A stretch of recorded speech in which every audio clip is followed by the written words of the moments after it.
Why, hello. How is everybody doing tonight?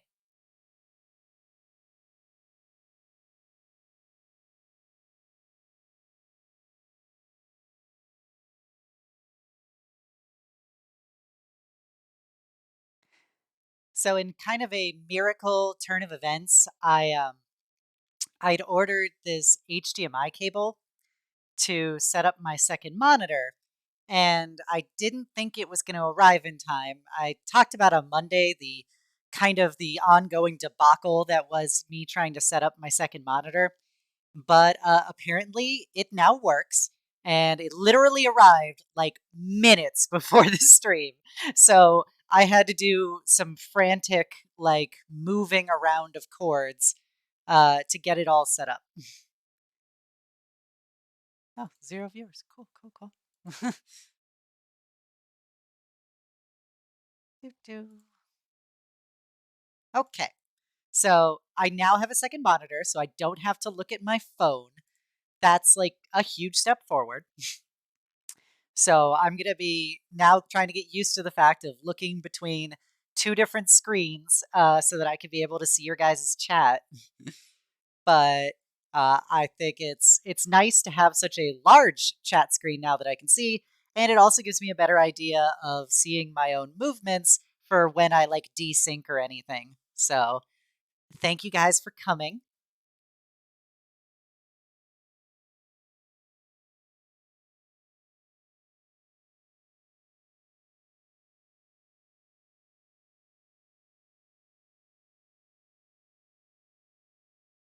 So what's on the agenda for tonight? We are going to be playing a very silly game, which is also a very frustrating game, in the name of Hearts of Iron 4, specifically the Old World Blues Fallout mod, specifically the Anime Waifus Old World Waifus mod. So, what does this mean for you? So, you're going to get the rare pleasure of seeing what grand strategy is like, but through the lens of everyone's favorite retro post apocalyptic setting, with further modifications where all of the art has been changed to silly and or cute anime waifus. Hi, Eros. Welcome back to the stream. It's good to see you again. So I hope everyone is as excited to see these waifus in action as I am. Specifically, we're going to be playing tonight as the new California Republic, which is I've had a few tries at this mod so far, and I've played a bunch of the different factions, and I kept away from the NCR because I wanted to save it for you guys so you could see how well, or I guess how poorly, I manage a corrupt post-apocalyptic sort of democracy. What do you call corn in the military? I don't know, Eros. What do you call corn in the military?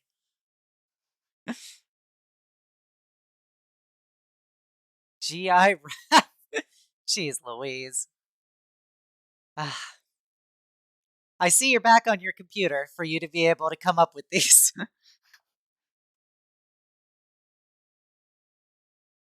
So I'm gonna start up the game now because I don't necessarily know like how familiar everyone is with Hearts of Iron. I'm going to basically kind of do a bit of an explanation of some of the baseline mechanics and everything, so that you can get a better feel for like what's going on. Because I know, as somebody who's had a lot of experience playing Hearts of Iron, that it is very much something that you do not know unless you do a ton of research on. Hi, Ordos. Yes, I remember. I remember a time when some young House Ordos was suggesting, "Hey, Obsidia, have you considered looking at the Fallout mod of Hearts of Iron 4? I know how much you love Fallout. I know how much you love Hearts of Iron 4. This seems like a natural combination." And I said, "Nay, nay, nay, nay, indeed." But then I got suckered into it, and well, here I am now. So yes, Ordos, you were the one who told me about the Fallout mod. You were the one who showed me how great it is. And now you get to see me eating that humble pie as I set up my little empire and continue forward.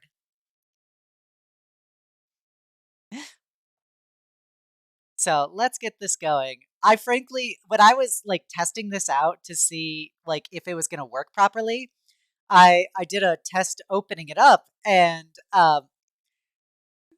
they've replaced like all of the artwork in the game with anime stuff. And one of the pictures that came up just made me laugh and laugh because it was a picture of a city being bombed, like a nuclear explosion going off, and Megamine sitting there ecstatically clutching her staff in the background. And that just about killed me seeing that.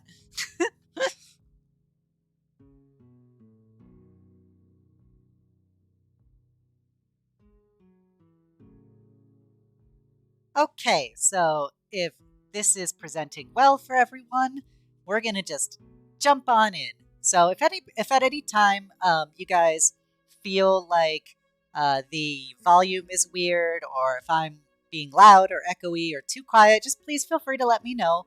I'm super excited to be able to play this with you guys, and I'm gonna do my very best to keep my attention between both monitors as I play, so I can keep up with chat.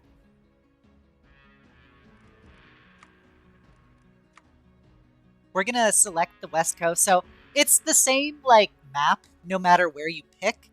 It's just depending on which map zone you pick determines what factions it's gonna give you as like the kind of like the major factions for that area. So like we're gonna play in the West Coast, so we get like the New California Republic, we get the Caesar's Legion, the Washington Brotherhood, stuff like that.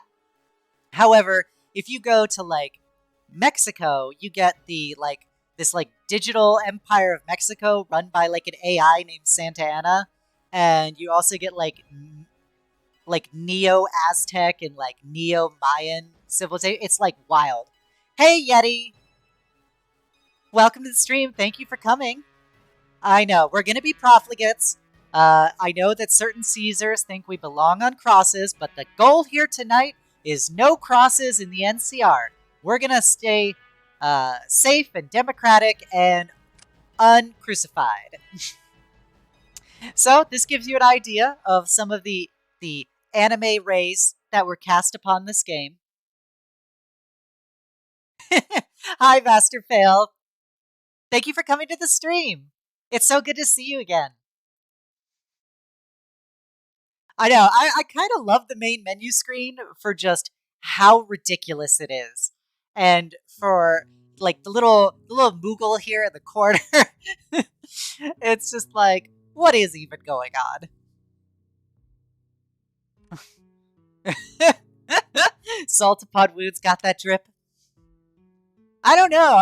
I'm sensing some serious like Ara Ara energy by Sergeant Dornan from the Enclave, but maybe that's just me. But we're going good old Wendell Peterson, the president of the NCR. So, as a like a little point of background for Hearts of Iron in general, so every kind of faction has a series of like unique bonuses to it that's reflective of their like personal cultures, their national histories, etc. Um, well, I've tried playing the Enclave a couple times, and I always fail. So it is very unlikely that you will see the Enclave for long in this game if the computer plays them anything like me. Um, as an aside, the one that really cracks me up is the Troll Warren, because it's got this like anime orc, and I kind of love it. So you basically divide up the government of your um, the government of your particular nation by whether they follow the people, if they follow a dictator known as a ruler, if they follow intellectuals, or if they follow elites. And so over the course of the game, those kind of political backgrounds will come into play for kind of the influence of your particular faction. And if like there's something that makes one of the factions change, like if you're a democracy and you just get like a ton of people wanting to make it an oligarchy and they get elected in the next government, then you could run into an issue where you are now a different government type and it's an entirely different game. Some of the superunit nations down by the Texas Brotherhood are just straight up green anime girls. Well, I can assure you I've played the Troll Warren using this mod, and one of the generals is a very, I'm going to say, statuesque and well-built green anime orc girl. Suffice to say, she was one of my main commanders. So we're going to select the NCR. And we're gonna do Iron Man mode for the lulz. It doesn't really matter. Yeah. And so save the No bashing with clubs. This is a stream of love. We don't hurt people here, except for all the people who deserve it.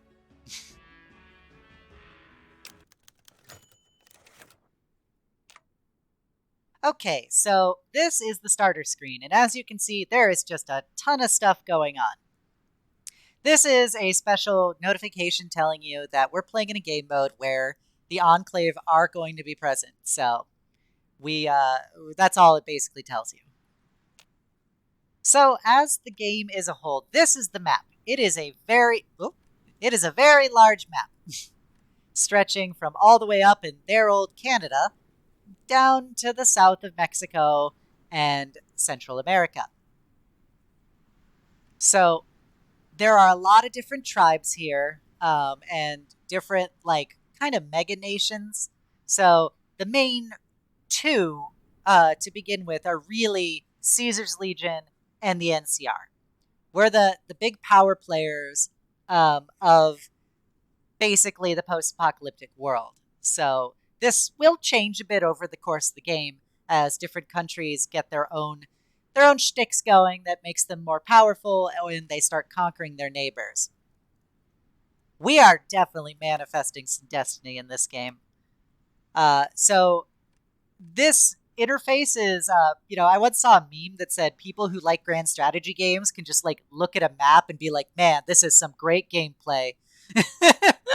So this map is very much where we will be spending most of the game, is staring at it and the different little shapes that materialize on it. It seems very crazy, Fail, but it's in actuality fairly straightforward because a lot of these nations will not exist in a few years, because a lot of the bigger tribes have kind of national ethics that encourage them to conquer the smaller tribes. And so they'll start kind of congealing together. And so we, starting off in the NCR, have the rare luxury of actually starting out with client states. So, for instance, if we click on this, it gives us a little brief synopsis here of what a given state is within the NCR. And it shows that that's our flag. We are the ones who own them. And, yep, the 80s do tend to get pretty strong. And they're super frustrating to fight against. I learned the hard way playing a non-mechanized kind of country, so somebody without a lot of cars, versus a country like the 80s, which uses a lot of cars because they're like a road warrior street tribe. They outmaneuver you very quickly, and all of your super good infantry gets surrounded, they get encircled, they run out of supplies, and then they get killed, and it's pretty much the worst. So we have a couple client states to begin with, and hopefully over the course of the game, we'll gain some more. The NCR doesn't really need a lot of like territory more than what it has already because, it's freaking huge. So we're probably going to be focusing on trying to set up puppet regimes in different countries. So instead of just outright conquering them. So there's an interface here going across that is like your quick cheat sheet about how to do all the things relating to your nation. So for ones, you got this tells you all of the notifications you have. Oh, hi, Bunny Bear. Thank you for coming. By the way, guys, Bunny Bear is the beautiful artist who designed my throne room. You can see her name at the very corner of the screen at the bottom left. She also designed my logo that you can see above my chat window. The chat window she also designed. And everybody's little favorite Termy, our favorite little floating skull. Those are all hers, and she's amazing, and you should go make sure that if you need something commissioned, that she's somebody you should go hit up. Is that a good enough advertisement, Bunny Bear? So we have our quick notifications. These are going to pop up and go away over the course of the game. And so we're going to be a lot of managing these. This tells you how much political power we have. Oh, of course, Bunny Bear, I love you. This tells you how much political power we have, which is kind of a gauge of how strong your government is. And and then we'll spend those points to be able to buy government officials and everything. Our stability is how stable our country is based on a whole bunch of different factors. And it will also tell us it's going to get affected by various things that happen in the game. Like if we go to war, it's going to just really get tanked. And so obviously when you're at war with people and you're not a warlike nation, it's a bit destabilizing on your economy and on your people's desire to keep you in power. Oh, there is so much love going around in this chat right now. This is what makes me happy to see. Okay. Thank you for lurking, Chris. I'm just happy you're here. And then your war support is how willing your country is to go to war and stay at war. And as it drops lower, your people start getting negatives to fights, and they'll start getting more and more unrest as they want to basically pull out of whatever war you have. So you kind of got to get your people on the same page about fighting whoever you're going to fight, or make sure that you keep it a short enough war that the war support doesn't hurt you too much. Because we're a democracy, we get hurt a little harder with it than if we were a dictatorship. This is our manpower. This is like how many people we have to spare for recruiting recruiting new soldiers, as well as supplying people for our factories. This will get affected by like our conscription stat, and we constantly need people to replace our armies because if they start to die and we don't have anybody to... Yay! Thank you, New York Snark Exchange, for following. I'm so happy that it actually showed the Astolfo gift that I had set up for it. Yay! And so it's important to keep your manpower high. If you go critical on manpower, things get real rough real fast for you. And yep, Brainbuster, that is kind of their shtick. There's actually like several nations like that in the game. There's the 80s, and then Caesar's Legion has a client state called the Tucson, which is, guess what? It's based out of Tucson. See what they did there? So clever. And they have very much a Native American mixed with, Mad Max kind of feel about them. So that's one of the cool things about Fallout is all the wacky post-apocalyptic antics. And our factories, everything in this game is basically divided between your military factories and your civilian factories. Your arms factories in this are called arms workshops, and your civilians are called civilian workshops. We need civilian workshops to build stuff and to build infrastructure. We need arms workshops to give us guns so that we can go beat up all the bad guys who want to take away our freedom. And then energy cells is like gas basically for our cars, our planes, and like our tanks and power armored suits if and when we eventually get them. This tells us how many convoys we have. Use this to trade with other nations. Command power is what you use to upgrade your generals to make them better at their skills. Army experience is the experience your soldiers have. You use this to buy different things for like changing up your divisions, and also for cashing it in to try and increase the research for certain military things. Shh, shh, shh. Don't talk about the Brahmin barons. You know, they only like secretly control the NCR. Definitely not like something people should be concerned about. Okay, so we're gonna get started. So we're gonna walk through some of these little announcements. We have this game is not turn-based, it is real time.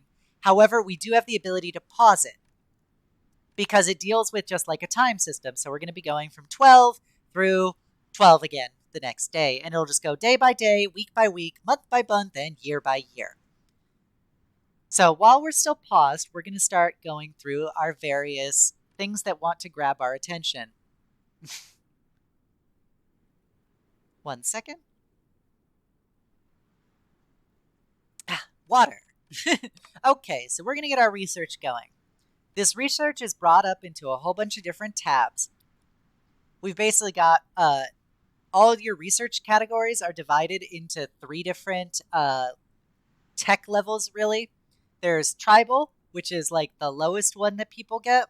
There's civilized, which is like if you're a more advanced nation like the NCR or Caesar's Legion, they're civilized, so they get a bit better stuff. And then there's advanced. This is like where all the really good stuff is, but you kind of gotta be like the Enclave or like the Brotherhood of Steel or whatever to get them. Unfortunately, we're not savvy enough to get this. The best we can hope for is that we beat them up and we loot their bodies. We can also get various support teams and setups. This will give our troops different bonuses and make them better at fighting people. This is our vehicles for when we're starting to go Road Warrior style. This is more of like, because we're the NCR, this is probably a bit more of like a mid-game thing that we're going to go into to get our mechanized contingent up, because having that maneuverability is like huge in the game. But at start, we really got to focus on making sure our infantry divisions are good, because much like in real life, most of your troops are your infantry. Robotics, these are your robots. No advanced tech for Death Knight. It's like what I said on Monday. I'm all about necromancy because it's really, I would say, a much more democratic way to be able to utilize things. Unlike all this advanced tech that is so fancy and we simple wastelanders don't understand it. Necromancy anybody could figure out given enough time and enough willpower. So we're not going to go super into robots because unless you're like a robot nation, I don't really think robots are worthwhile. I'd rather go with good old-fashioned American know-how. And then there's our doctrines. So we have the way that we fight our wars. These are various buffs that we're going to go researching. Then this is how you're doing your special forces, and it basically is divided between whether you're doing your light armored special forces. These are going to be like the NCR Rangers versus heavy troopers, which is power armor people. So because we're the NCR, we're going to go much more for the Rangers because, you know, they're the Rangers and they look cool. But power armor is good if you're going somebody like, yep, straight up America, bunny. And so power armor is really good if you're like the Brotherhood of Steel or the Enclave. Then there's air. This is something I've never really gone too deep into. Yes, you heard it here first, Arrows. Necromancy, more democratic than advanced tech. If you need a platform for Obsidia going into 2021, it's that.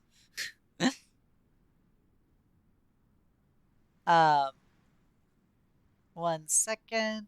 So air, I never really go too deep into air, but with air, the way it works is we've got to basically go down a lot of different things to get good planes, and they don't really have that much of an impact on the game. Yep, I will represent a generally underrepresented community, specifically the undead. Uh, just because they cease to breathe doesn't mean they don't have feelings. That's going to be one of our main platforms going forward. Naval is another kind of throwaway thing because, unlike in actual Hearts of Iron, like your navy really doesn't matter in this game very much. You kind of just use it to set up your sea lanes enough that you can launch amphibious operations if you want, which kind of only the NCR does. So I guess as I say that, maybe that is a something we're going to have to do. But I kind of don't want to.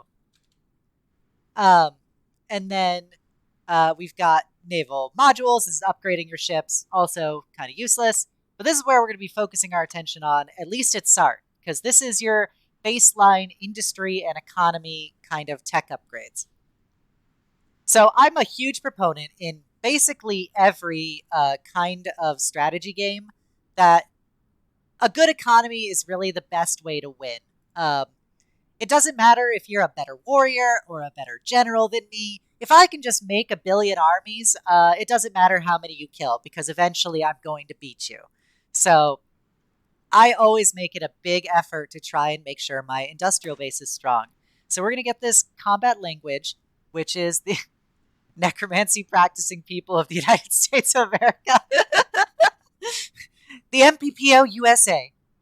Obsidia for president. All right, and we're going to do this. It's going to increase our research speed going forward. I have to turn down the sound of this game because while it's not terribly loud for you guys, it is actually very loud for me. Okay, hopefully that is better. And then we're going to get some industry up in here. So we're going to try and get construction, because this will make us build stuff faster when we're starting to get our factories up. Yes, Yeti, the NCR, the necromancy. And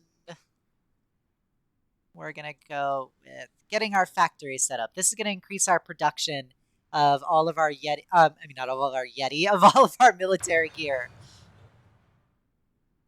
All right. So now we have free civilian factories to assign, and we're going to start assigning these around to build up other civilian factories. So we can build more civilian factories. So then we can build non-civilian factories, such as military factories and infrastructure. You know what, Yeti? If you want to get an NCR flag on your wall, I'm not gonna stop you. I think that's a great idea. It'd be even better if you did the Obsidia NCR flag, which has Termi on it instead of the bear. But maybe I'm just biased. Okay, so this shows you where we can build factories and how many factories we can build per province. So I'm going to get some set up closer to our interior. That way they have less of a risk of getting beaten up or like conquered by somebody as we progress. So we're going to start this going. Ooh, we start off with 19 civilian. That's pretty good because there's like a 15. Yep, more merch ideas. I think if you were getting a two-headed Termi, it would be connected at the spinal cord, I guess. I'm not entirely positive.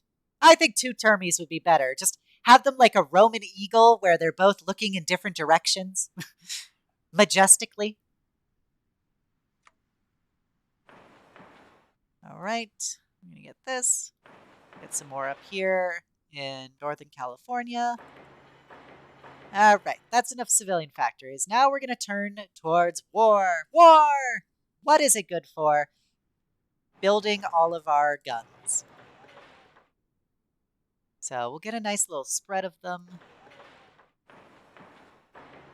And that should be good for now.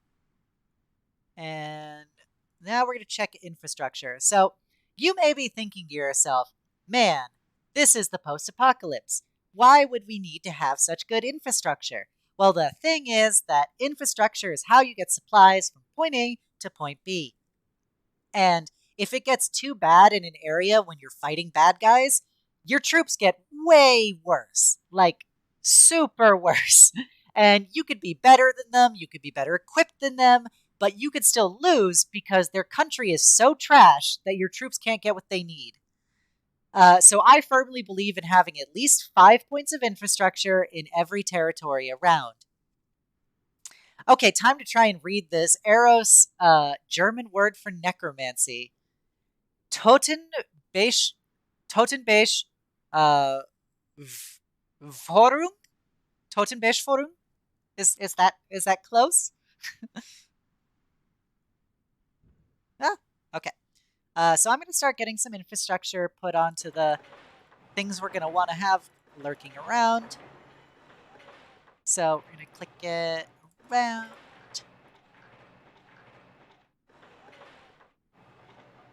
And one of the important things that we're going to have to keep in mind, I I would definitely watch a show about Teenage Mutant Ninja Turby.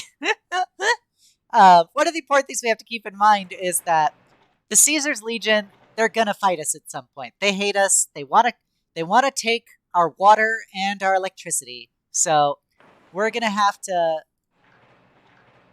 be aware of the fact that our borders are gonna get hit hard at a later point of the game. So we have to make sure we keep our military strong as we push back against other tribal groups that are trying to raid us, as well as also trying to make sure that we have sufficient troops to man the border. Half skull, Termy in a half skull Termy power. I, I can get behind that, Bunny Bear. I also want all the Termies. I think I should have just made my model just Termy. I think that's what the people wanted. They said, having Death Knight waifu is cool and all, but have you seen Little Flying Skull? That's really where the money's at.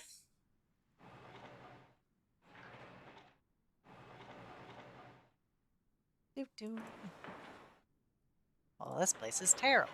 There is a 0 infrastructure there. Okay.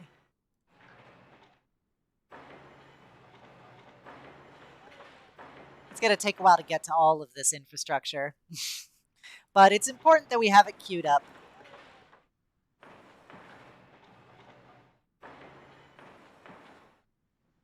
Getting all this. This is the downside of being like just an enormous country, is that we have a lot of places that need to be upgraded. You have a lot more resources, but it comes with a lot more management.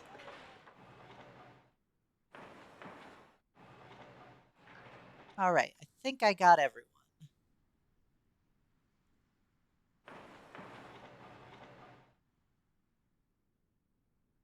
O as in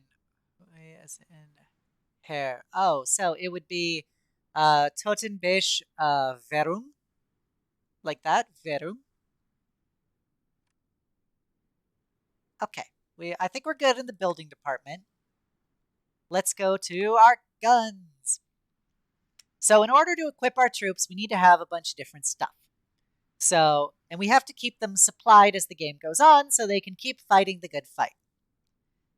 So the 9mm pistol is going to be the baseline of our troops' equipment until we're able to get it upgraded. So we need to have this as a mainstay. We need support equipment in order to be able to build like cavalry detachment, or not cavalry, recon detachments, so our troops can get some more advantages by knowing where they're going. Scout kit is what we use to equip our NCR Rangers at first, so we'll need it in order to build more special forces. Scrap motorcycles are our base vehicle for our motorized divisions that we're going to have, so our mechanized people. And then squad automatic weapons are, they're saws. It's a big DACA machine gun. It makes our troops a lot better at killing infantry. I don't really like anti-material rifles or I guess anti-tank rifles, because there's really just not enough people in this game that have like a lot of armor that makes them worthwhile. Like you basically use them against vehicles and people in power armor, but there aren't that many people in power armor. You do find more vehicles, but I find it better to just shoot them with all the other guns that we have rather than just try and make something specifically for trying to damage them more. So this shows you how many factories we've assigned to each of them. We currently have 28 factories that we can assign all around, and we have 5 currently. So I'm going to increase this. I'm going to increase this, this, this, this, and guess what? A little more of this. And we're going to get some more of that. And the gray factories symbolize factories that are not being used currently because they don't exist.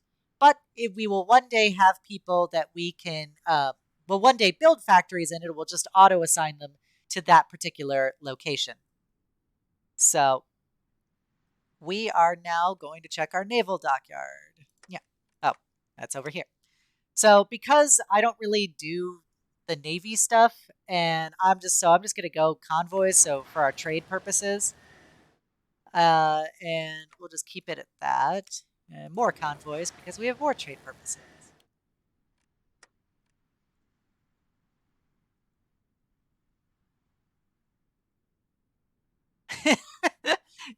Hey, 100 guys with 9mm and the right determination can defeat any foe.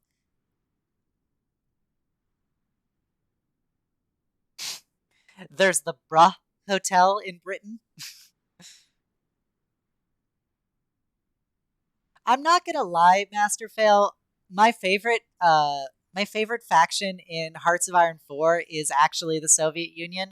So, yeah, that's kind of my strategy: is have lots of divisions that can solve all of your problems.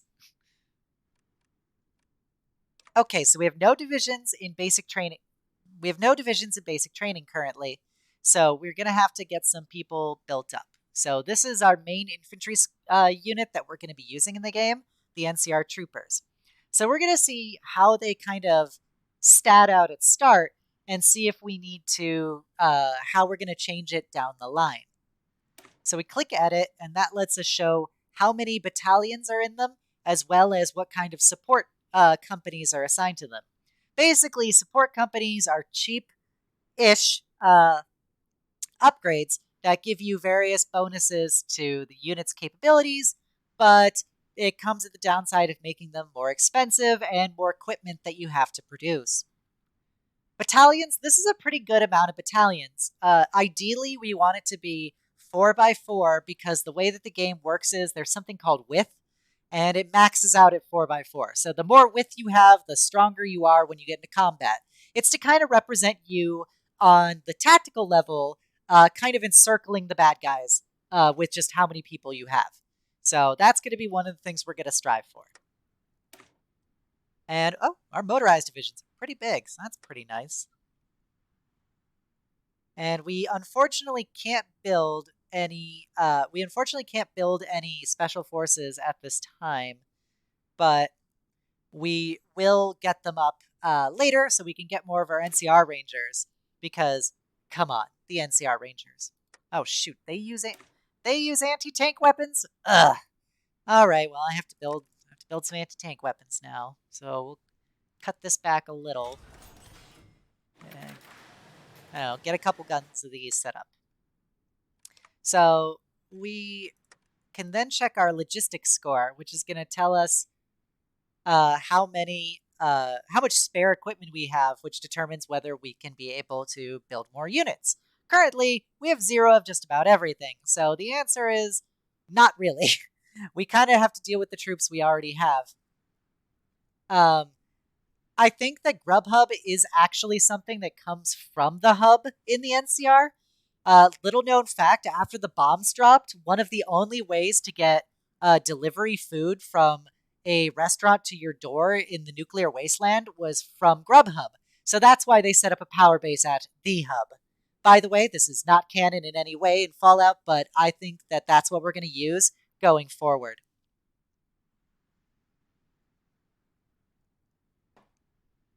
Yeah, Yeti's right.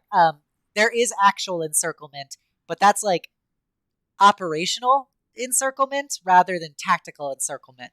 So the operational one is about dealing with supply issues. The tactical is about getting better maneuverability over the person while you're fighting them there. So currently we can't really build more divisions, so we're not going to worry about that. This means we're building a piece of equipment, but it's not currently assigned to anything. So that's going to be the saws, because 100%, once I get enough army experience to assign them to somebody, I'm giving them to somebody. I'm giving them to everybody because I love saws. All the anti-infantry. When you're fighting almost entirely infantry, having more anti-infantry is always better.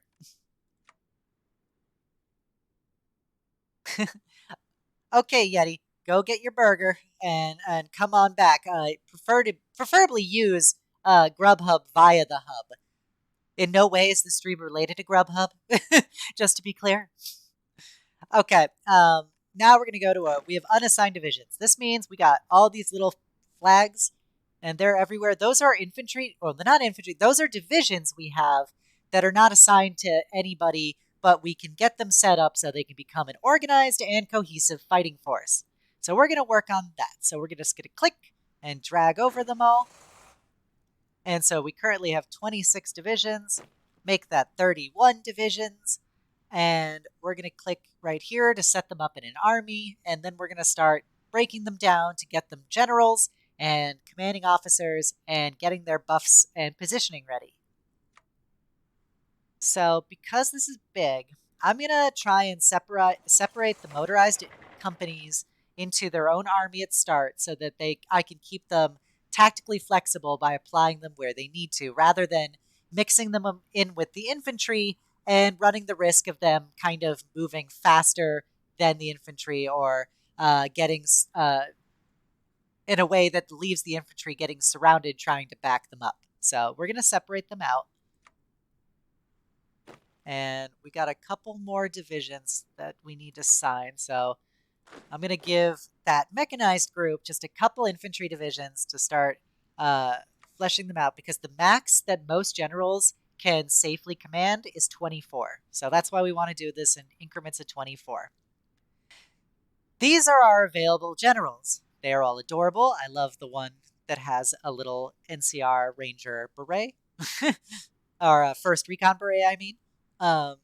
And so your unit leaders are basically your generals for your 24 stacks, while your commanding officers are your overall commanding officers for multiple armies. They give different buffs and different bonuses to different units. So we're going to look over what everyone has to have. Currently, the most experienced one of them is this one, Ranger Anders, who has enduring, so it makes the infantry units, or makes all of the armies under their command have higher defense, as well as consuming less supplies as they move around and fight. She's going to be charismatic, so the units that are assigned under her command will be consuming less supplies. And she's lucky, so she just gains a bunch of flat bonuses to her ability to fight and her ability to maneuver. So always a good thing. So we're going to give her as our first general out the gate. And then we're going to get a second general here. So this is going to be between Ranger Commander Martin, Ranger Gomez, Ranger Morales, and that's it. So Agile is nice, and that probably would help because we're going for already a speedy kind of unit for this army group, because they're going to be my motorized group. So I think actually, even though she is lower experience level than the other ones, I think we're going to go with her. So we're going to grab her. And 1 second as I look around. Okay, and then we're going to assign an army commander to them, which is going to be Brigadier General Thompson, who's just going to give them a bunch of flat buffs. Okay. One moment as I look around. Okay. So we got this going around. We're going to assign a second army under Commander Thompson. General Thompson. But as you can see, our armies are just scattered around the map everywhere, and we want to get them focused in and ready to launch some attacks. So we got Caesar's Legion here being a bunch of scary bullies, but we also have some random tribal raiders that are on our borders. So one of our goals is going to be to set ourselves up to take down these raiders first, so we can also close the gap on Caesar's Legion. So I'm going to start moving my armies into position around those groups and setting up attack plans for them for when we're able to actually go to fight them. But before we do that, we're going to look at what our country is. So currently, we got a whole bunch of status effects on our country, and we are blushing because this is so embarrassed to become president.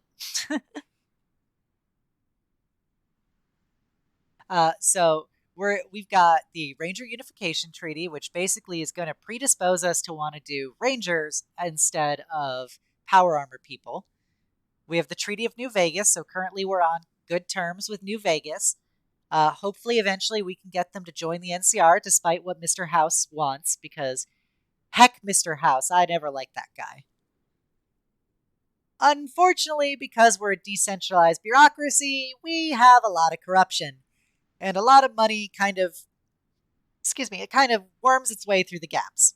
So we reduce our overall income because of that. The good news is, because we have the Brahmin Barons, as Yeti indicated, we do have a higher growth of population. However, they cost a certain number of consumer goods factories to be able to stay up and running.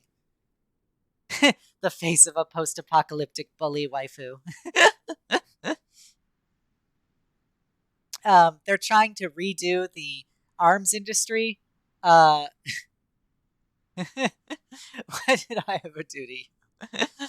And so we're going to have reduced production of military stuff at start. And then we have the followers of the apocalypse, who are a bunch of peace-loving hippies setting up shop in our territory. So they give us some ambient growth and stuff, but they make it harder for us to go to war with people because they don't obviously want to cause more suffering and death. This shows us what our political breakdown is currently. Because we're a democracy, this is much more important than if we were a dictatorship. So we've got the people, which is who's currently running our government. We've got these other people who are not currently in power, specifically the Old World Party of Intellectuals. I'm going to turn Mr. House into Mr. Grave. These guys are also Enclave sympathizers. The barons, who are our cattle barons, who are being all lame and being all oligarchical in our nation. And then we've got the Boneyard Separatists. These guys are dictators that want to just try and create their own, dictatorship in our country. And so we don't want any of these people in power. We're a democracy, but we don't want other people in power. That's the moral of the story. And this tells us kind of our stances on our military policies, economic policies, cultural policies, and our tech background. 1 second. I tried to slide between screens to see what Yeti had put. And it was a little difficult. Okay, so just hold on 1 second. So we're a bunch of hippies right now for our setup. So we basically have very low recruitment of our military. And so we're going to want to increase that more as the game continues, because more military recruits equals more divisions, which equals stronger defense. And so we're going to try and get up to ideally a 4-year conscription, because this is the highest we can do without suffering any penalties. Because once you get service until dismissal, because you're getting so many people put into your military, it prevents you from basically getting as much factory production. So I don't really like to do that until I'm super confident that I'm just producing a ton of stuff. So we're going to try and get to 4-year conscription rather than go into higher ones. We do allow outsiders into our military. Some people don't. Like the Brotherhood of Steel doesn't really do that, nor does the Enclave, because they think they're better than us. Bunch of heckin' bullies. And we actually recruit all mutants. We are very egalitarian, so we could have ghouls and super mutants as a part of the NCR military. And currently we're being trained by local leaders. We eventually can upgrade this to get, mercenaries and battle-hardened soldiers and formal NCR academies. Oh, hi, Schmendrick. Thank you for coming. I'm so happy to have you here. And this is how much training our troops go through.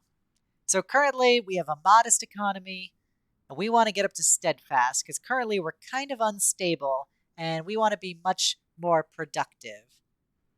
And then 1 second. All right. Um, and then we want to probably go open to trade because I don't really care about if people know what we're doing, because we're going to be focusing on tech that makes it harder for people to see what we're doing. So if that's the situation, then it is what it is. And we can be more focused on just getting cash. Cold, hard cash. All right, so that's enough breakdown of how our country works. Let's start the national focuses. These are the trees of how your country is going to develop over the course of the game. Everything on here causes different bonuses and sometimes different negatives. And in addition to that, you will also get like things that trigger certain events, such as automatically going to war with somebody, or getting a justification to go to war with somebody, or once you've taken over somebody, you can integrate their territory directly into your country so that you don't have to deal with putting down resistance movements and stuff. So because we're playing this right at the start, we start working through the background tree. This is like the building of the NCR itself. If people want, so whenever one of these is completed, it's going to give us like a little narrative choice and with a description. And if you want, I can read it in my dramatic voice if you're so inclined. Otherwise, we can just look at it briefly and I can decide which is the best option to pick. So we're going to start off with the honored founders. This is going to take us 7 days to complete. Okay. We have the Gun Runners, which is a trading band who sells a lot of guns. Who would have seen that coming? They are now based out of Shady Sands, which is the capital of the NCR. Okay. Now, I'm pretty sure from playing this game enough that the Divide and the Rapids are usually places the NCR takes over first. And so, which kind of makes sense because they're bordering territories that the NCR wants. So I'm going to start setting up our divisions to border them and to get ready to go to war with them. So we set up this. This is a front line. So this is going to make it so our troops automatically start going into that area. And an offensive line is something we can set up that... Oh, hi, Clyde. I'm so happy to have you here. You're here for Risk Anime Edition. Well, I'm excited to have you here because I just went through the whole breakdown of how the game works, so now we can actually get started. So what doing this offensive line is going to do is it's going to give our troops a bonus when we finally do go to war to their ability to fight, as well as it's going to give them a rough direction that they're going to automatically start advancing towards. Because this game it's very much about the grand strategy aspect of it. So you don't really control individual units as much. Rather, you control the kind of the scope of battle as well as the sheer, overall command of the armies itself. So we're going to have that start to get set up for them. And then we're going to set these guys up here so that they're in position to direct towards Tumblehome, the capital of the Rapids. Eventually, we're going to move Army Group 1 down here. If people want to come up with funny names or super cool names for these army groups, please feel free to let me know, and I can enter them in. So I think with all of that, we are ready to actually click start on the game. I'm sorry for the, if that was a little too in-depth explanation of the game, but I don't know how familiar everyone is, so I thought it'd be helpful to kind of walk through it. Now we're going to press on pause and it starts ticking by. The time is going to start ticking and the troops are going to start moving around. However, this is excruciatingly slow. So we're going to speed it up to triple speed because this is a much better way to be able to do the game. Because it's going to be, you see these lines indicating where all the troops are going. That's showing that our divisions are moving into position. And so part of this is going to be waiting. Terminators. That all right, we're gonna have Army Group 1. So this is just explaining how the economy of the game works. I've played this before, so you don't need to worry about it. How about an army called Leggy? Oh, master fail. Oh, master fail. We will have some Leggy lads as our second army group after Army 1, which is the Terminators. And we'll have the Leggy lasses.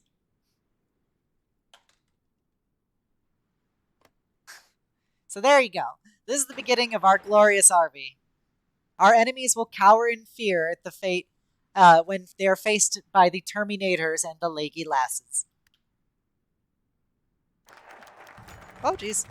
Well, we completed it. So that was fast. 7 days, it goes right by when you're having fun. Okay, so I'm going to start reading this, and I'm going to start reading this. So, among the historical records of the NCR, there are a number of figures that stand out as quintessential to the Republic. Yet who among them is most celebrated in propaganda and education? Who shall appear on the most important pieces of currency, be mentioned in speeches, and stand above the rest as the figurehead of the NCR? The three essential figures in the history of the NCR are thus: Ardesh, the founder and father of the NCR; Seth, the first ranger, the NCR's greatest war hero; or Tandi, the mother of the Republic. Triple speed, ludicrous speed. Herbert's hordes, jeez Louise. So choosing these different people is going to give our country a passive buff. If we choose Aradesh, we get plus 10% stability, which is great, and we gain 5% war support. If we choose Seth, we gain stability 2%, 3% to our war support, but we're going to gain a tech upgrade called Seth's Rangers, which is probably going to make our Special Forces troops better in some way. And then Tandi is going to give us more political power and just straight stability. And so political power is nice to be able to buy upgrades and whatnot, but I'm kind of inclined to go for Aradesh because getting that boost to stability and a war support, I think is going to be pretty clutch early on in the game and probably taper well into the mid and late game. So then we get to pick another one. So we'll go to Tandi's Scheming. Oh, and also I forgot to check something. So now there's a trade route established to San Francisco. And in the game, there are various decisions that you get to make over the course of the game. So this tells us how our economy is going and how we can basically stimulate or invest in our economy in different ways. We could lower taxes. We could just straight give money to the various corporations. It also tells you how much we're expending as well as how much we're making. Organization relations has to deal with how we deal with our corporations. So specifically how we're going to interact with the gun runners and if we want to try and entice the Van Graffs. Basically, the gun runners sell guns, like conventional guns, while the Van Graffs sell laser weapons and other kinds of energy weapons. This is how we can basically spend political power to deal with manipulating our nation itself. To if we need like desperately some stability, but we're willing to lose research, we could do this. I don't really use these menus very much because I don't find them super good uses of political power generally. So I'm just going to minimize them so I don't really have to have them detracting.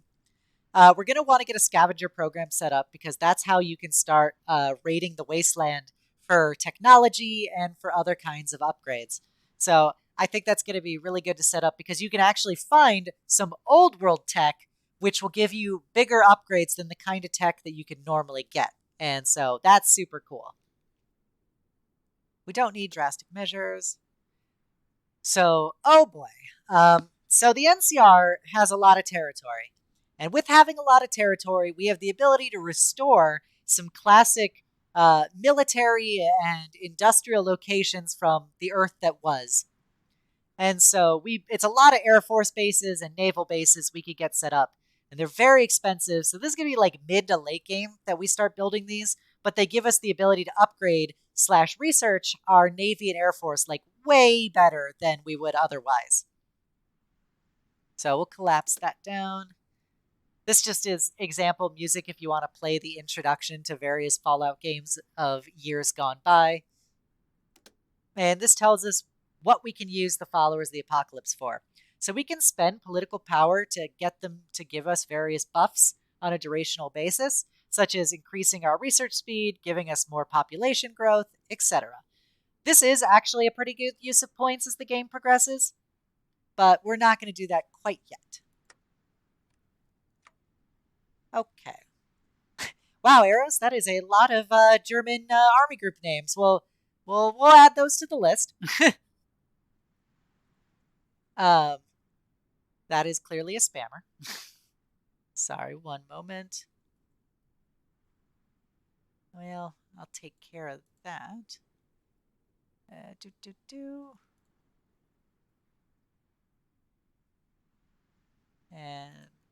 sorry, I got to do some maintenance of this. I haven't quite set up mods yet, so I'm sorry for this, guys. But soon, trademark. We will get these people to not spam our page.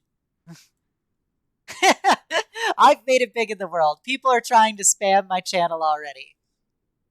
You know, they say that success went right to my head, but you know, I think it would be better if it instead would be focused differently in a perhaps more productive way. Okay, sorry about that little delay. Now that that's taken care of, we can go back to playing. Day 2 and I made it. Yep, I got the bots coming in. I got people trying to link hentai games into my Discord. It's basically, I feel like I'm a real celebrity now. Now I just need some hate mail, and I think I'm going to be golden. The gun runners are upset at me, but heck 'em.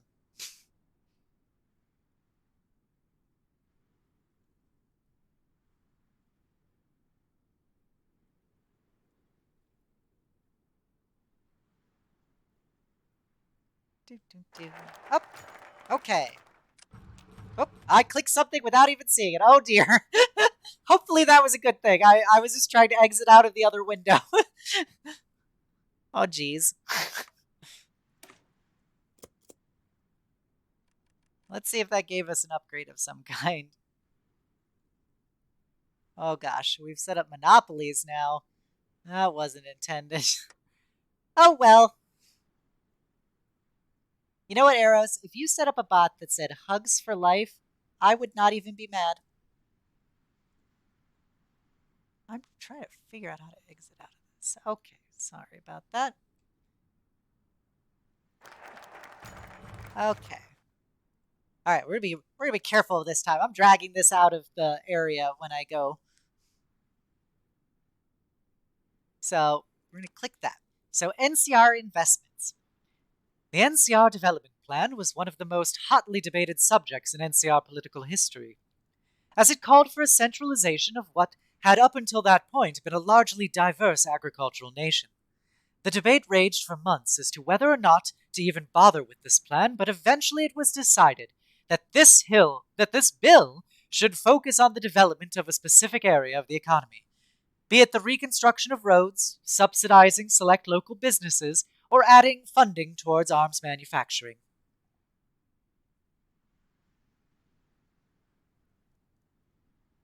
And so we are going to look at this. So this will just give us 2 civilian workshops in a bunch of places. That's really nice for building more factories. This is going to give us some military factories in a couple different places. And this is going to add 2 infrastructure to a lot of areas. I'm kind of partial to not do the infrastructure at this point, despite, I did that whole rant about infrastructure and why infrastructure is the greatest thing ever. But I feel like getting just straight factories is probably a better use of our resources at this point. So since we have a pretty good amount of civilian factories, I think it's better for us to go for some more arms ones. Because once we get our arming up set up and going, we can be able to equip more divisions. Now we select another. The Battle for Navarro. This is when the NCR fought the Brotherhood of Steel. Oh, we got factories. We're going to get more guns. Just more 9mm.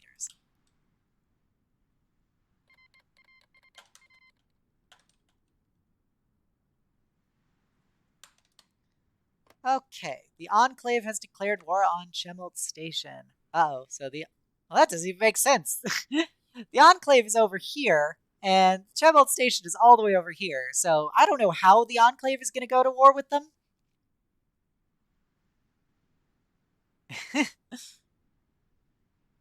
Whoa, whoa, Fail. I'm just saying that we're going to go to war with the Brotherhood, and they probably deserve it.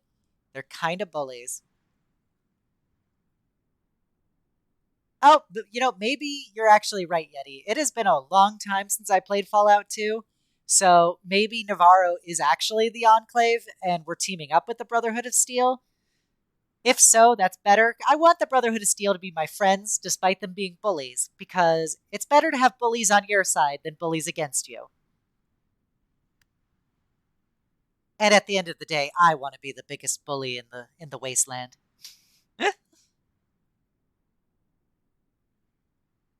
I'm just going to pause this for a moment. So I'm going to open some stuff up. Okay. Sorry about that. Trying to make sure that everything is up and running. I apologize for all these, random pauses and stuff I've had to do. It's still a little bit of a process getting used to a second monitor. Okay, cool. We're beating up the Enclave.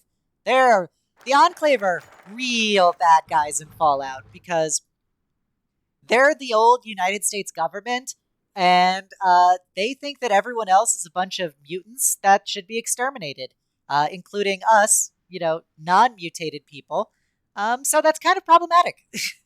So they kind of want to kill us all, and that's why we need to beat them up first. So, on the eve of the final assault, the acting general of the NCR's army, Alexander Drummond, receives a personal visit from the president herself. Tandy made it clear to him the NCR could not afford a slaughter, and advised him to hold back the majority of his troops during the assault. Meanwhile, the commander of the Brotherhood of Steel had already gone and approved plans with Drummond, a joint attack that was dependent on the NCR, providing a sizable distraction. All the while, Drummond had grown increasingly frustrated with the entire situation, and knew that he might regain much of his lost honor if he ordered an overwhelming charge and claimed the majority of Navarro's resources for the NCR. A reckless move that could save his career. So we gotta see if, yeah, the Enclave has been interbreeding for 200 years. They're probably not the most genetically sound at this point. All right, so if we hold back our troops, it's going to cost us a bunch of people, and we're going to get basically reduced production of all Brotherhood stuff, and the Brotherhood is not going to like us for it. If we help out the Brotherhood, it's going to cost us a lot more people, but the Brotherhood is going to like us more. And if we go all in, it costs us a lot of people, and we will gain reduced recruitment of people going forward, but the Brotherhood's really going to like us, and we're going to get better access to energy weapon and power armor technology. So I don't frankly like energy weapons as much as conventional weapons. So I'm actually going to be partial to going to helping out the Brotherhood because I want them to be our friends. And so getting some positive relations with them at start is probably going to be helpful for that.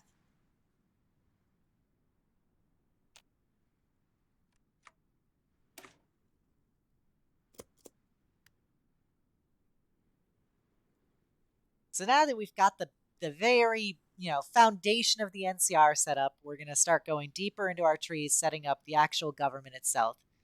I know, I'm not just a warrior, I'm also a diplomat. I would rather have people willingly come to my banner than for me to bring them to kneel at the end of my sword. Call me old fashioned.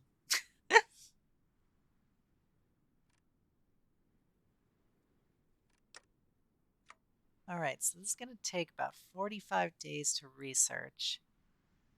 Then we start industrializing. Yep, cool. So we start off with a couple client states. Maybe you would go burr, but I want to make friends and then go burr on the bad people, such as Caesar's Legion. So we get the Shi, which are a cute little Chinese civilization that's based out of San Francisco, and uh, they're one of our little client states. And I just love their leader. She's just adorable with her little Chun Li buns. And then we also have the Mojave territories, which is this is the area where Fallout New Vegas was set in. So this is General Oliver, who is the main NCR commander during the New Vegas whole storyline. And they're going to be my little buffer between Caesar's Legion and the rest of the NCR. Hopefully, down the line, we're going to get the Desert Rangers to join us, as well as getting the Western Brotherhood to join us.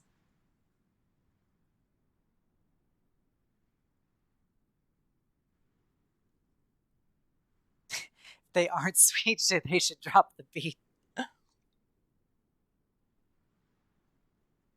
Exactly, Yeti. Friendship does go burr. It's the kind of burr you make when you're just giving somebody a big hug and you're just really happy to have their arms wrapped around you.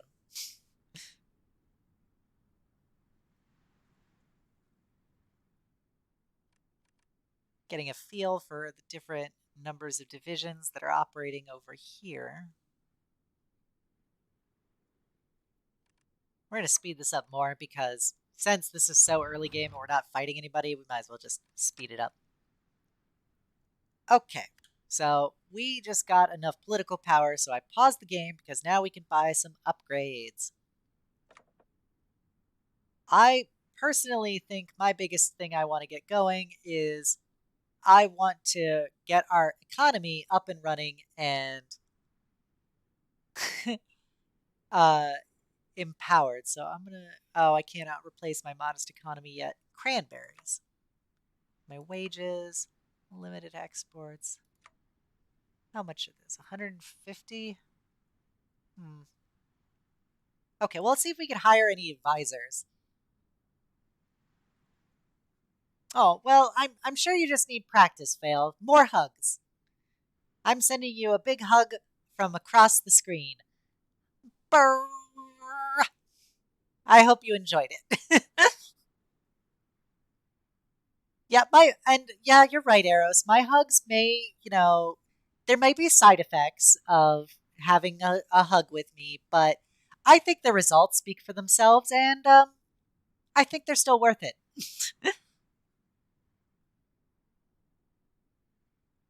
And yes, Yeti, Joshua Graham deserved it. I will never, I will never not say that.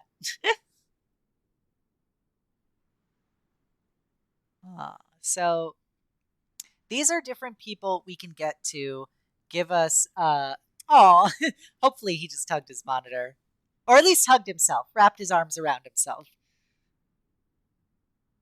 You want a hug too, Smendrick?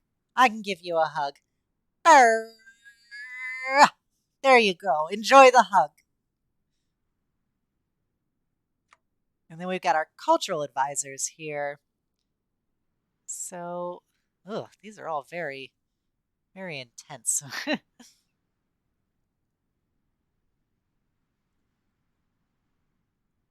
Well, I can't get these people because I don't have their prerequisites done. Yeah, well, welcome to the Necro Army. You got to read the fine print before the hug.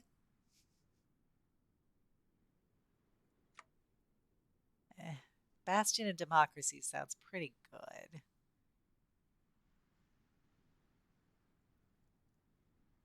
I'm going to go with Bastion of Democracy. That bonus income per turn is going to be pretty helpful.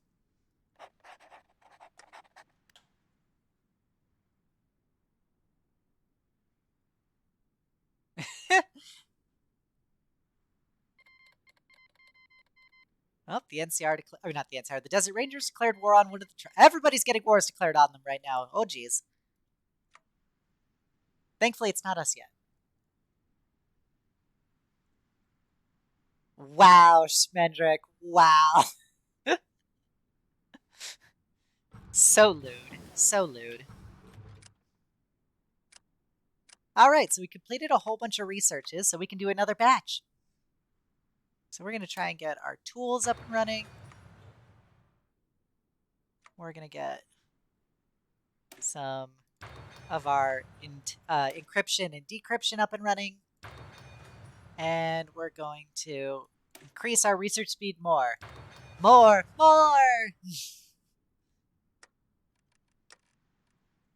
Decisions available. Oh, I don't care. Okay.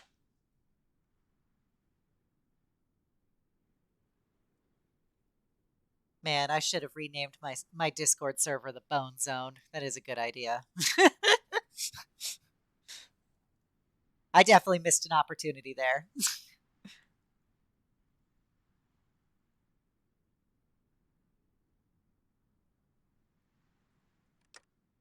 Oh, cool. We're about to get Council Hill.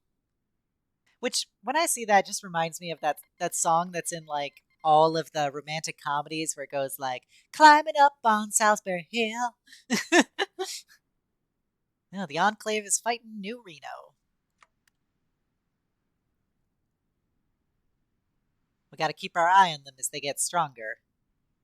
We're going to have to beat them up if need be. All right, so we got Council Hill. So now we can start. Now we're basically freed up to invest in basically everything. So if we go the Boneyard route, this is going to be one of our paths of industrialization. So this is a lot of economy stuff. This is going to basically change up our military stuff. Rapid annexation. Oh. So that's how we get the war goal to be able to conquer the rapids, is we have to go through that path. Good to know.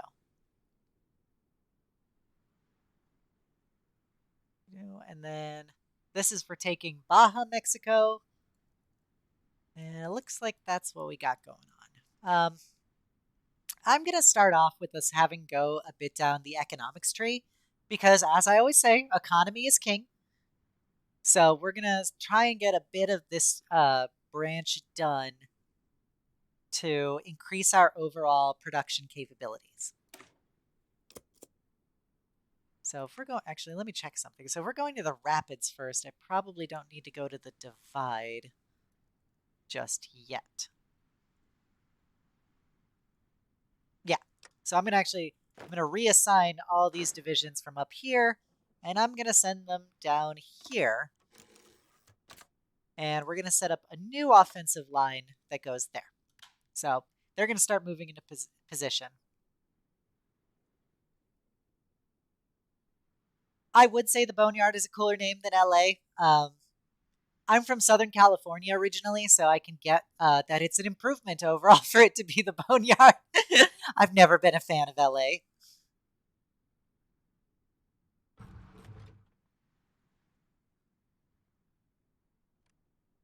Well, okay, Arrows. being hugged to death and then coming back to life to get more hugs, is that really so bad, so wrong? I think it's a pretty good setup. It's like a 100% increase to hugs that most people get already. And you get them forever.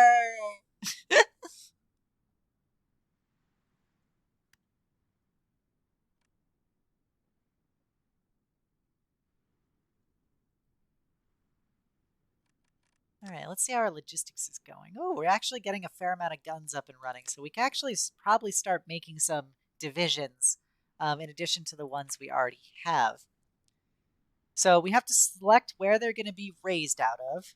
He raised. That's a little Death Knight humor. We're going to put them here. We're going to add a batch of 3, train some motorized. Do another batch of 3. We don't have really enough supplies for them, so it's going to take a while, but it's still worth at least starting on them, in my opinion.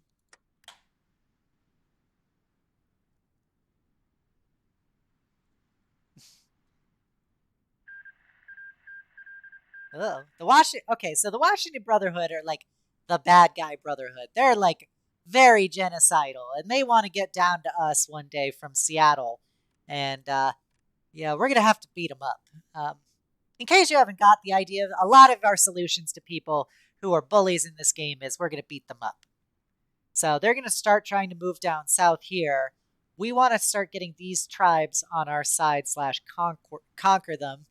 And so we'll set up like a border up here somewhere eventually. Yep. I don't know if you're trying to say huge bees or hug bees.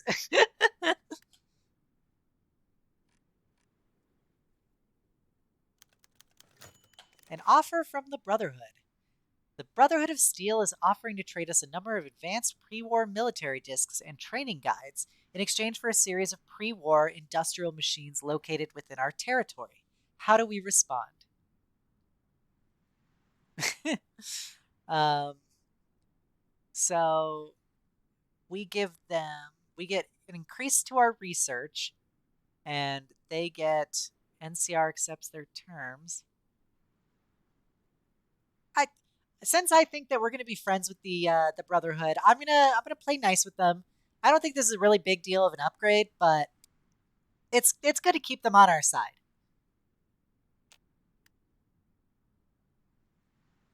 Yep, we are just gonna beat people with our guns. Nothing but pistol whips.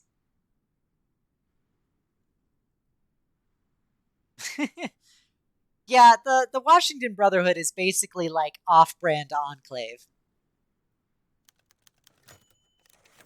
Oh, this is something that's going to happen to generals over the course of the game, and there's no real reasoning to it. It just happens where they're going to get ill or injured and stuff, and so they'll get briefly put out of commission, but they don't die from it. So don't worry. Ranger Anders is still going to be here to lead our troops going forward.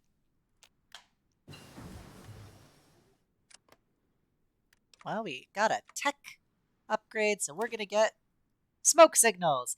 Yeps, this is the post-apocalyptic wasteland. We have motorcycles. We have guns. We've got the Hoover Dam. But we're now just trying to figure out how to use smoke signals to communicate. That's how good we are.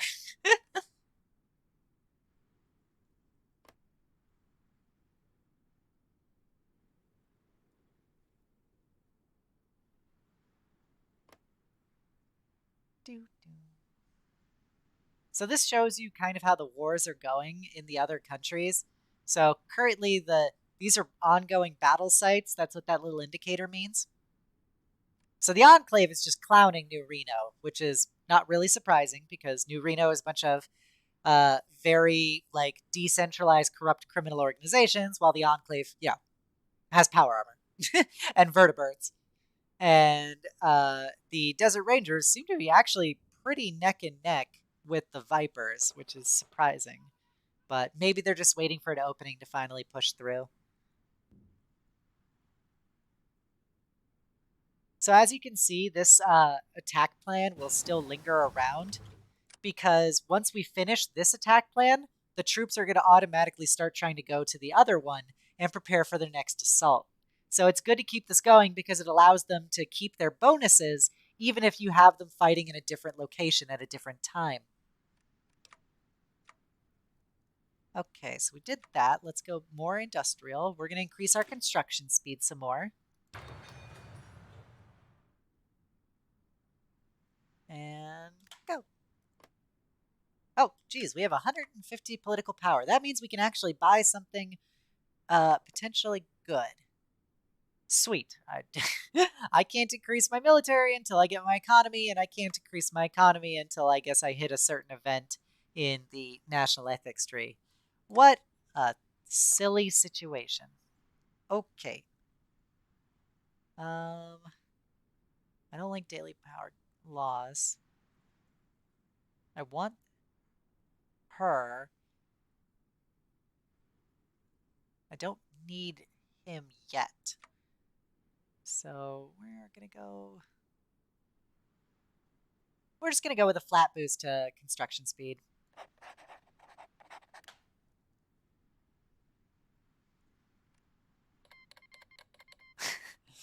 Yep, those power armor waifus, they're right on my border.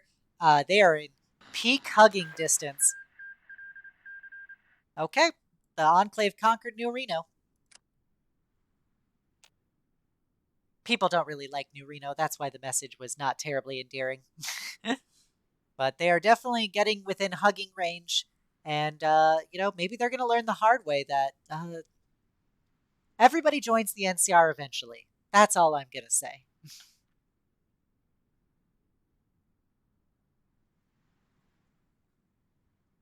So pretty soon, we're going to finish the capital fund.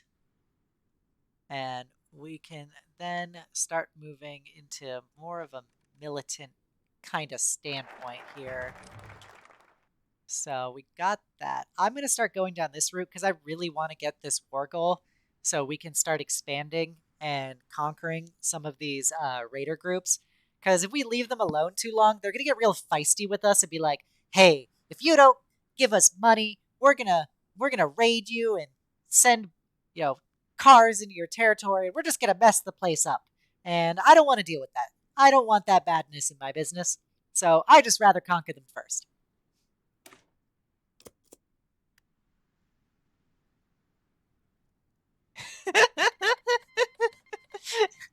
Exactly, Eros. You're talking mad mean for someone in hugging distance. I'm a big hug enthusiast. I believe in lots of hugs, and everybody who wants hugs can have their life improved by getting a good hug. But I don't force my hugs on anyone. I'm going to work as needed. This is going to increase our production capability and our flexibility to make more guns, all the guns.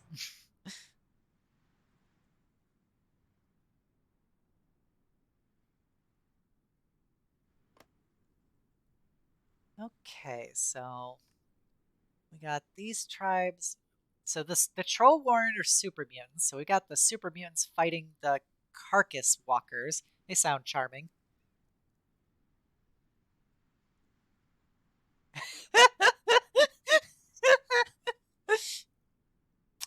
Nice. Ooh, you have there a shave of someone. Oh, that's so good. That is 100% my strategy. Uh, Yeah, I'm definitely like after the stream, I'm gonna find like a place to put that. I'll probably put it as like my status in Discord of you're talking mad mean for someone in hugging distance.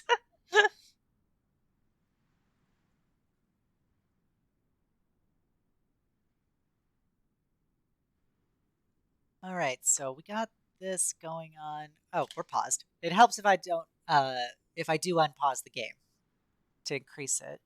Since still not much going on at this point, I guess we could speed it up more. We're taking it to ludicrous speed.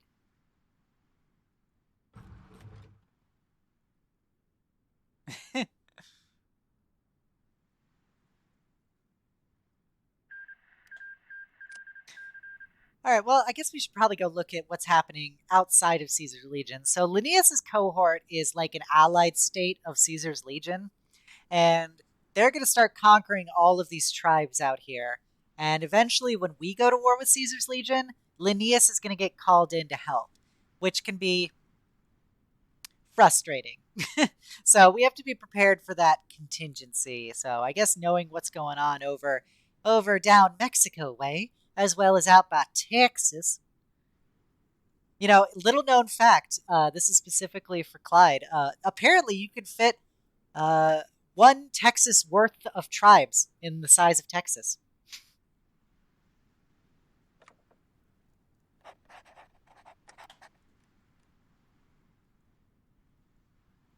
Oh, just took psychic damage. That wasn't that bad, Schmendrag.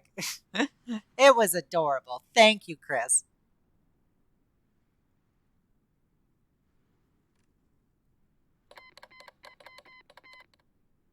Oh, trouble in Caesar's Republic, or Caesar's Legion.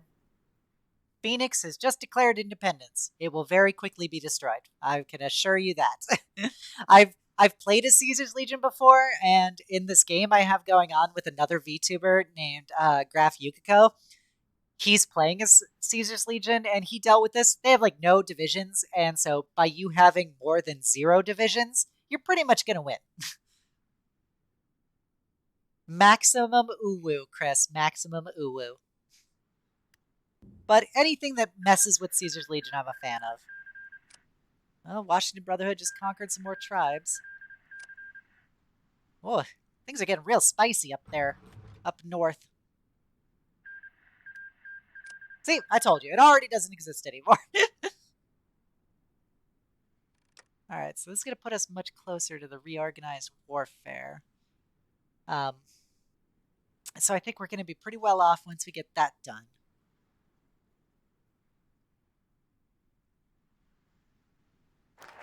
Okay. Wendell Peterson's War. Wendell Peterson believes, above all other things, that the future of the NCR lies in the frontier. Raiders, tribals, and paladins be damned. To this end, he has spent much of his first year in office drumming up support for the ambitious Frontier Expedition, which is meant to bring as much of California under the NCR's control as possible.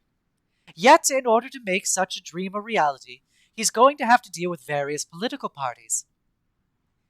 Each pushes their own agenda, and each wants to put their own figurehead in the most ambitious post in the NCR's military. Yet it is only with this support that Peterson can gain the congressional votes he needs to launch the expedition. All right, Chris. Well, thank you for coming by. I really appreciated you being here. Okay, so we got General Drummond. Oh, Liz, literally, I just picked these people. So I guess we should check this out to see how this path goes. So if we go the Ranger, it puts him in charge. It makes the technocrats more powerful, makes the oligarchs more powerful. So this one will keep it within our current power set if we choose him. And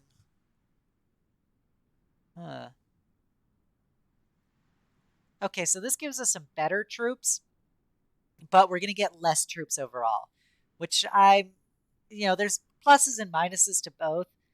I think because I'm concerned about politics here, because I'm concerned about politics here, I think I'm going to go with General Drummond because I want to keep things within the NCR Congress. Oh, I get to select. So now we're going to go get his demands met.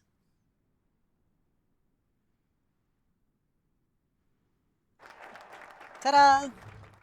Okay, so that gave us some army experience, some air experience, and it's the most importantly making democracy more powerful so that we can stay in power because we want to stay in power for the good of everybody here.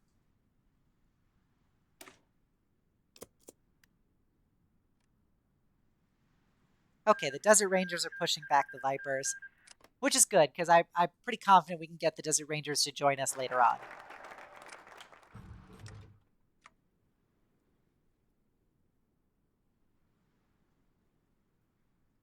Uwu tu thu mua. Okay, so be it, Eros. So be it.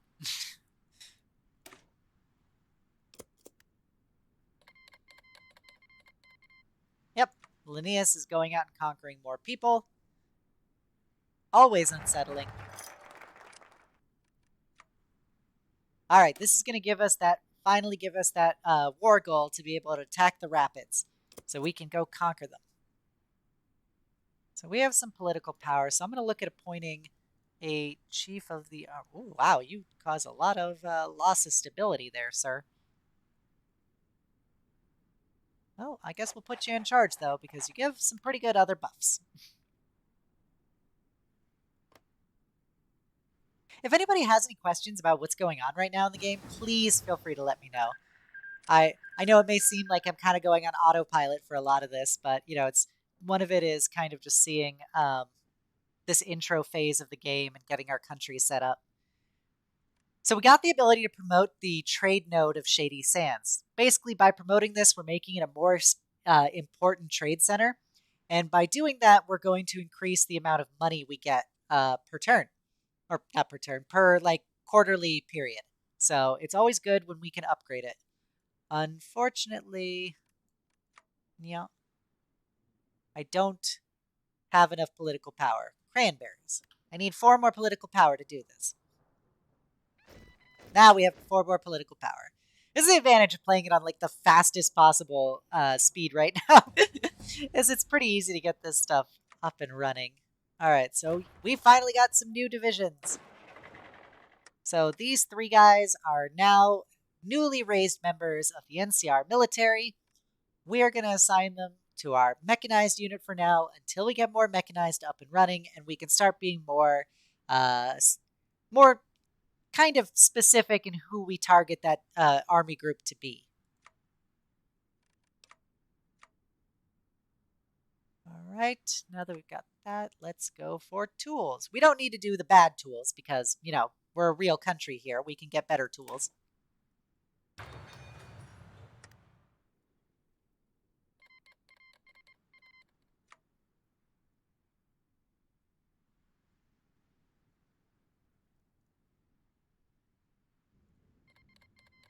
I am rather concerned about the sheer number of divisions right here outside of Hoover Dam. That is a lot of people outside of that.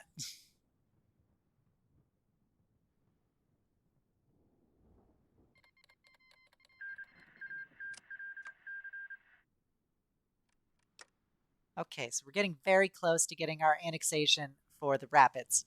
And then you get to have your very first war. When people say, what is it good for? The answer is the acquisition of territory. You heard it here first. Controversial opinion.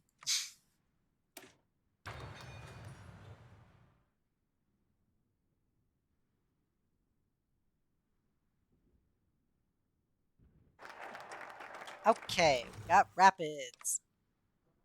So this is the current chieftain of the Rapids. She is cute. However, I think she'd be cuter as a part of our country than in her own separate country.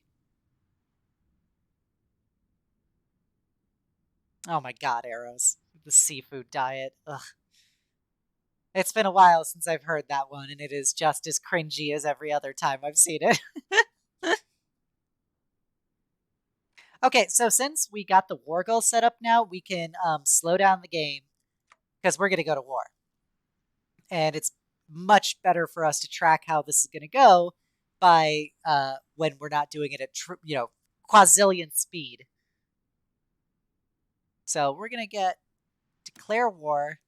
We're going to call our allies. They're not really going to do anything, I don't think, but it's still nice to have them there.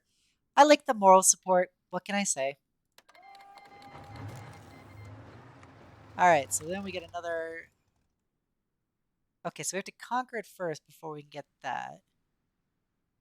Oh, apparently I need to do that. Okay. So this will get the she to formally join our faction. So that's going to be super cool. All right, so now we're at war. What happens when you're at war? All these divisions are going to start fisticuffs. So this tells us kind of the breakdown of the two people fighting / more people fighting. We currently have 34 divisions. They, based on our intelligence, have somewhere between 6 and 14.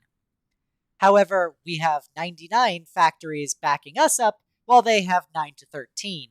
So our industrial capacity is like way, way bigger. This is not like a fair fight in any way, shape, or form. So as we start fighting, this also tells us how many soldiers that I'm sending versus how many soldiers that they have available. So I already outnumber them about somewhere between 3 and 7 to 1. No big deal. Just brushing my shoulders off. Kind of a boss. All right, so we're going to click this, and this is going to start our troops attacking. You see that now the arrows have kind of highlighted. That means that the units that are attached to them have started initiating their assault. It also means that they're going to start trying to advance in a way in compliance with the overall plan of attack. These little green bubbles signify various battles that are going on between our divisions and the bad guy divisions. And the goal is to get them to reach 100 and be green. If they hit 100 and are red, that means we lost the battle. So currently, we're off to a great start. Our troops are better. We've planned for this. I can click a given battle, and it tells me who's fighting in that battle and who are the commanding officers that are engaged in it and what tactics they're using. So this one is doing a tactic that does +5 to their defense, but I'm doing a tactic that reduces their damage by 25%. So your commanders will start auto-cycling to determine who has the better tactics, and the better the general is, the higher likelihood they've got a counter tactic for whatever the enemy is trying to use. So I only think this war is going to maybe last like 2 weeks or so at most, because I think we're just going to smash through them. See, we're already making ground. We're conquering territory. And as you can see, they're marching into battle. We've got our little NCR soldiers. These are custom assets for this mod. Normally, they would look like, obviously, like little World War II people, depending on what country they were. But because this is Fallout, they got a ton of like Fallout-style models. The Mojave wishes to join us. I'm in a decline. I don't really need the Mojave to hop into this one. All right. Increase our construction. We got some cars. Add those to that army group. And keep on keeping on.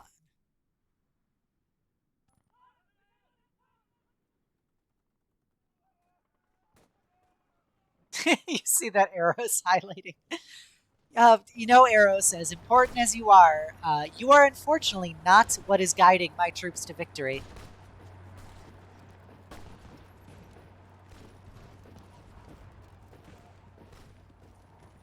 So is being named Eros in German basically like being called Loverboy?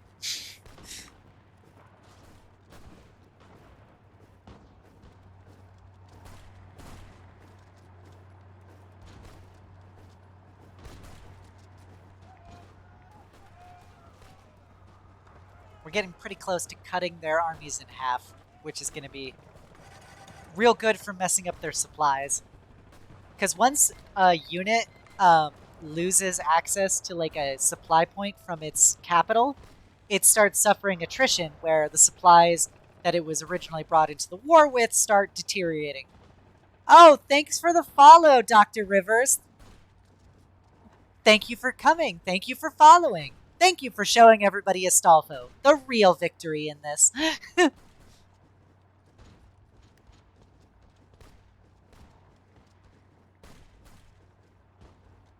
I'm always happy to have more people come to the channel. It just means more hugs to go around.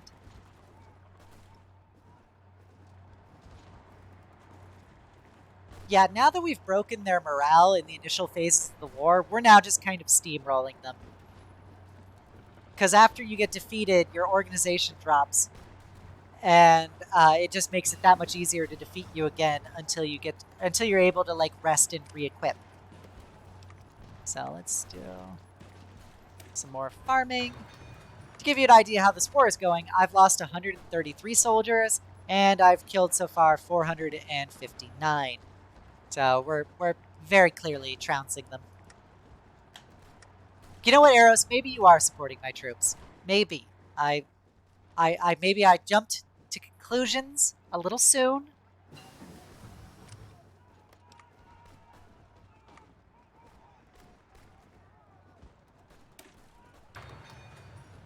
Yeah, this little pocket is about to get wiped out down here.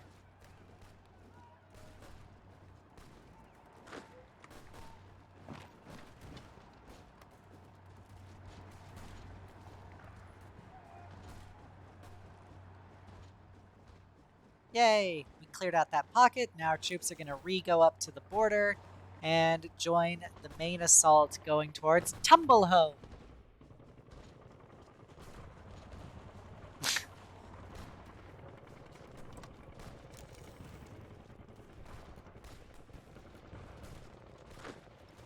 If somebody wishes to do sexy pinups to support this army, this waifu army, then I totally welcome you to do it. Any sexy pinups that are received in support of the new California Republic waifu army will be posted in my Discord for everybody to enjoy.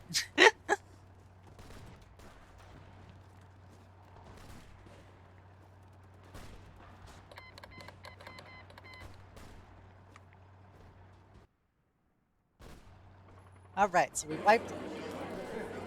we won! Yay! We took enough territory that they just surrendered to us.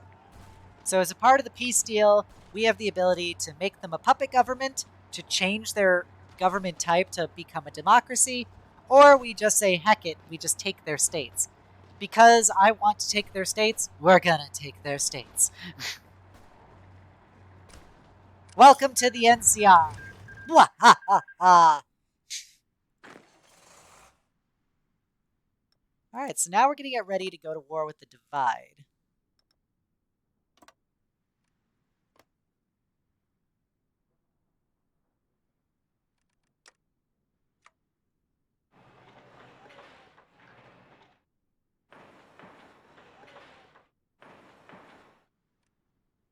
All right, we're getting good progress in our factories and stuff as we're working our way through that.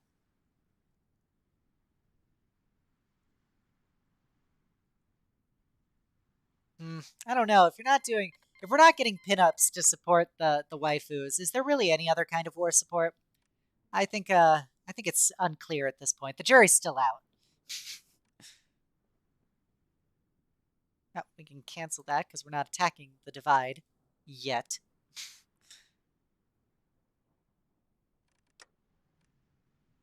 Oh, we can begin a scavenging program, so we can get this set up so we can start scavenging through the ruins to find some old world tech.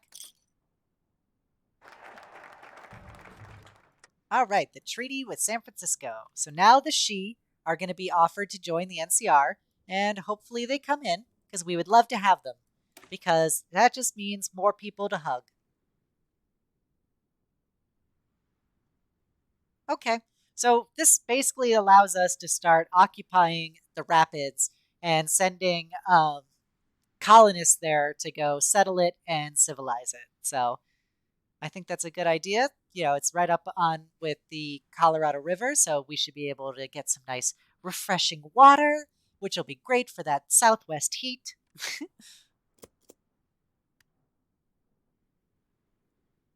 All right, so now they're in position, we can go back to super speed.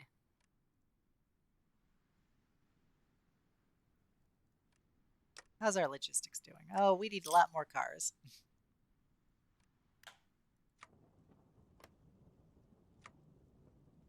Promote some hubs.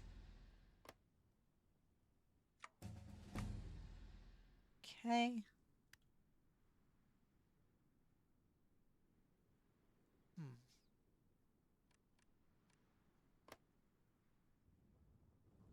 All right, so these poor people in the divide, they do not realize how totally screwed they are.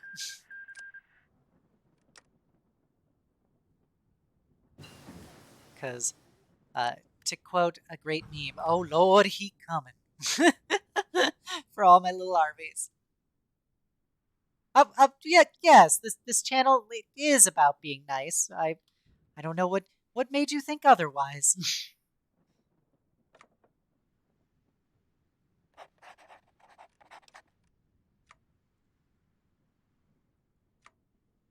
All right, we're going to increase our energy so we can get more fuel for our cars. Whenever I start feeling like maybe I'm not being the nicest I can be, I always try to think of what would Termy do? Because Termy is powered by two things in this world: necromancy and love. And all he wants to do is share love with everyone. Oh, hi, Fuzzball. Thanks for coming by.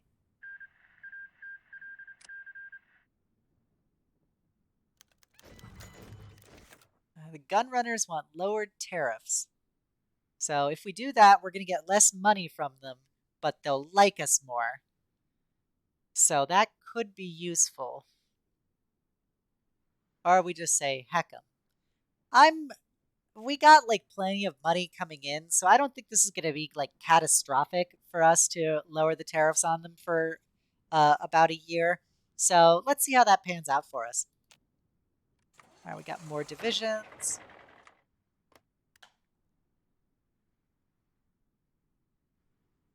Oh, I think I forgot to set up infrastructure out on the, yep.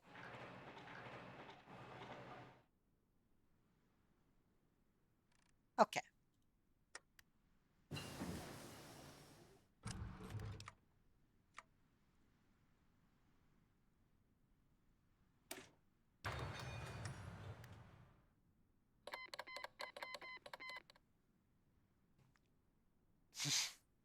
Well, we conquer people for hugs. That's why it's still nice. We're just bringing more people into the hugging fold. Okay, since we've actually got a pretty good amount of army experience going, we're going to try and customize some of our divisions to make them a bit more optimized.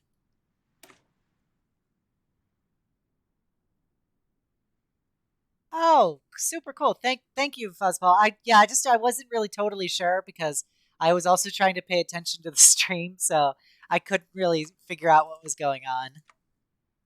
But yeah, I'll totally contact that person. That's always neat.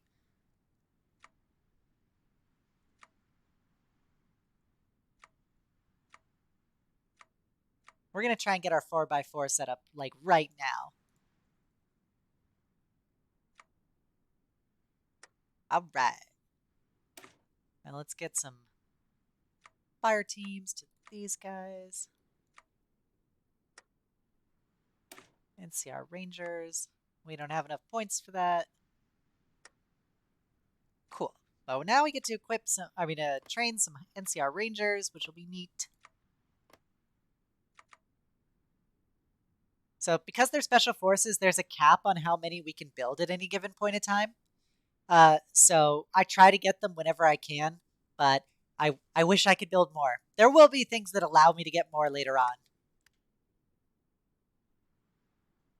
We're not the Russian government here. Just because I played the Soviet Union in a lot of historical games, and because I'm conquering people for their own good to give them hugs, does not mean I'm the Russian government. Okay, so now that we've got that rapid settlement, this means all of these areas have been pacified. So we don't have to worry about rebels or insurrectionists or anything there anymore because now we have colonists going. So it makes them a lot more stable. So we're going to use this opportunity to conquer the divide.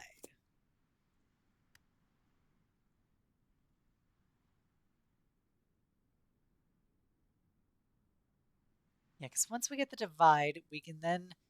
I'll probably have to split some of my troops to go north up towards the Umbra and stuff and the tribes up here so that we can take them down. but also keep some of them down here just in case people get a little shifty.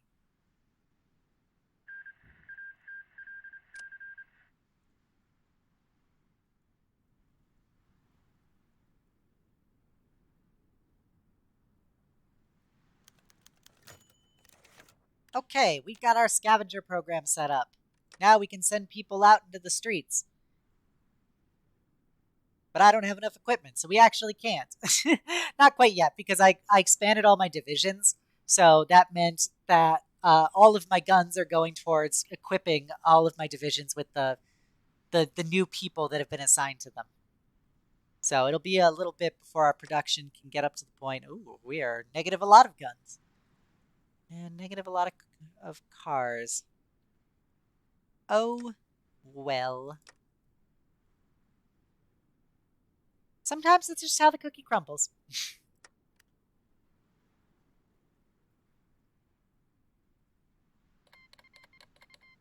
Oh, okay, Eros, what are your standard questions to ask a VTuber?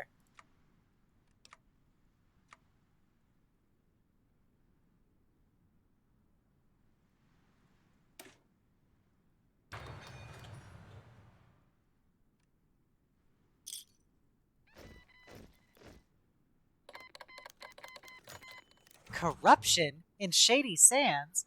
Oh no. The NCR having corruption? Surely you jest. So this is how. Ooh. Okay, so I have to. If I take an active stance against the Brahmin barons, it's going to start reducing my political power. But the alternative is I'm allowing corruption to take over.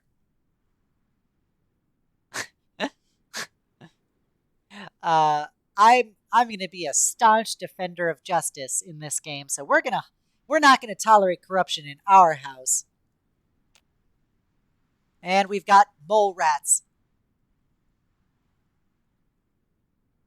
Whatever. Stupid mole rats. Okay. So we got another motorized division. Oh my. I unfortunately the only boing boing I can do is my breathing.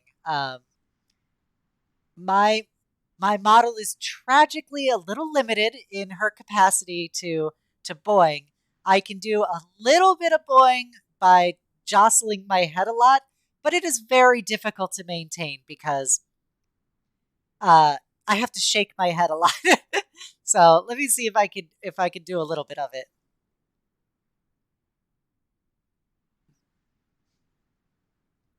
Yeah, that's about all I could do. For cup size, I think that the results speak for themselves. So you could just gauge that with however you feel like doing it. And probably too lewd is probably too lewd. But every day we stray further from say so.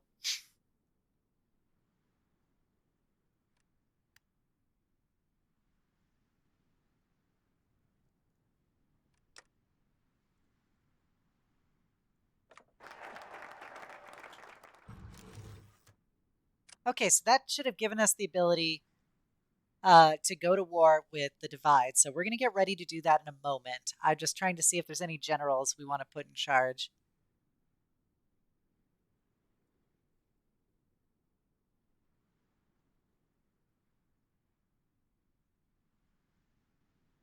I like this guy because he's going to make our divisions move faster. Oh, hi, Tamatabe. Thank you for the raid.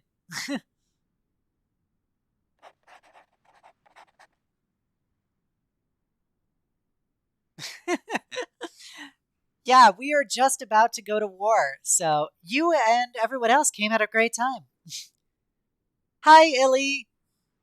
Great to see you back. I'm so happy to have you and Tamatobe back. So hmm, we're gonna get to war with the Umbra. Okay, so we're about to go to war. Yay! Welcome back, Yeti. This is this is the current leader of the Divide. Oh man, that bottle just kills me. Oh man, this is quite a name. Uh, Back is Shriump for VTubers. Thank you for the follow. Welcome to the order. I have to apparently correct that because your name was so long it cut off the final part of that follow. But I don't care how long your name is. I'm just happy you're here. Thank you for raiding. I'm really glad to have you guys here. Let's fight. We're gonna fisticuffs. Advance, advance gloriously to victory. Let's see how big the divide is. They've got, oh, this is the poor divide. They're gonna get crushed. Everybody wants to come. I don't need him. I'll take the she, though. She's so cute. So very likely we're going to win this war before the she could even show up. But it's still, I like the moral support. I always like when anybody comes in to get my back in a risky situation. For anybody who just showed up with like the raid or anything, if you have any questions about what's going on, just please let me know, and I will happily answer anything you have. And for those of you who are totally new to my channel, like our back is Shriump, if you have any questions for me in general, just feel free to ask.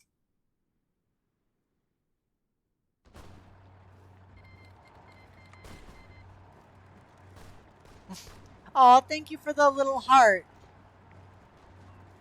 You know what? I'm gonna pause this for a moment to give what has been established in this stream as the official like big hug from Obsidia.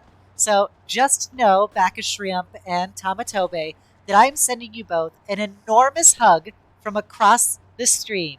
And so get ready for a huge hug. There you go. Enjoy your hug and enjoy the love.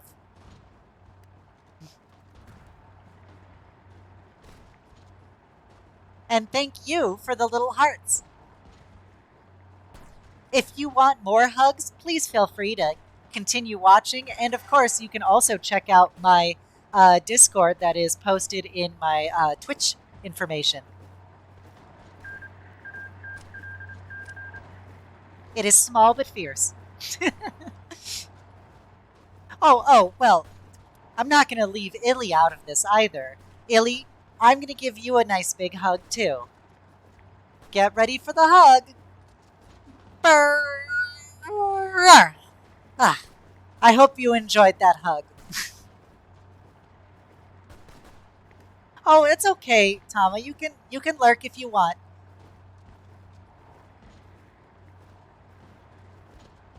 I'm just happy to have you all here.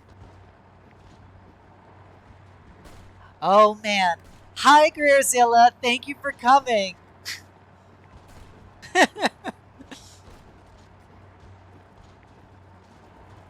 Welcome to the order, Greerzilla. Astolfo welcomes you to our glorious undead order.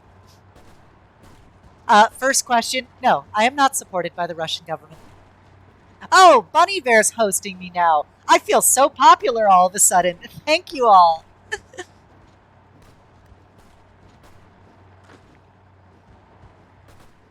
So for those of you who are new, we are doing the Old World Waifus mod of Hearts of Iron 4. So everybody has been animeized, and I am playing as the new California Republic, and we are defeating a bunch of raider tribes around our border right now. So we just took over the rapids down here, and we're taking the divide right now.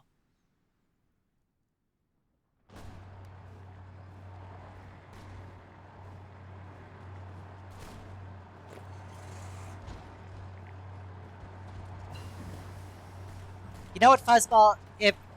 With people that are as great as you all supporting me, I don't even need 1 million followers by the end of the week. I'm just happy to have you guys here.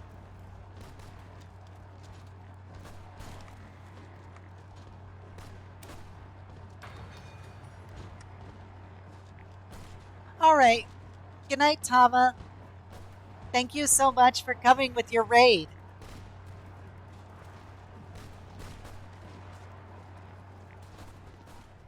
These poor dividers, they are just getting so clowned right now.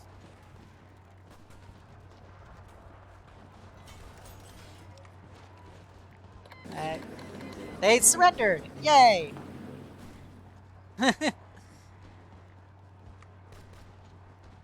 We're also gonna take all their... Oh, we can't take all their territory? What?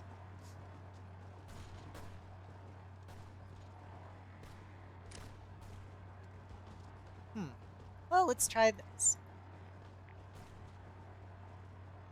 Oops.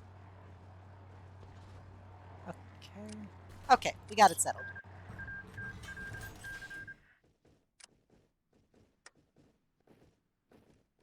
Yeah, and I think I did click a, there isn't a Astolfo for hosting. I do believe that I did assign one for that. If people had any confusion, I love Astolfo. I love him so much. So I try to integrate him into as many things as possible. And when I found out I could do custom GIF images, I 100% found every possibly applicable Astolfo one to attach to it. All right, so we conquered the divide. Now we can start moving up north to take down the Umbra.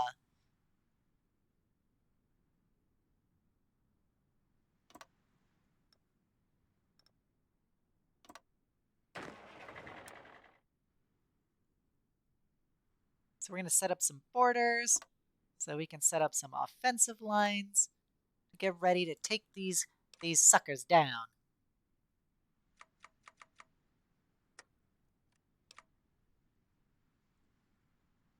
Let's see if there's any good upgrades we can get ourselves right now. All right. I'd rather not get hit. That is good to have more war support. We are having kind of a hard time with our war support score, but our stability is really good. So I think we can probably make the compromise and get Ranger Elise on board to give us some more buffs. Because getting more division organization makes our troops like basically tougher. So we'd get tougher and we'd be more willing to fight.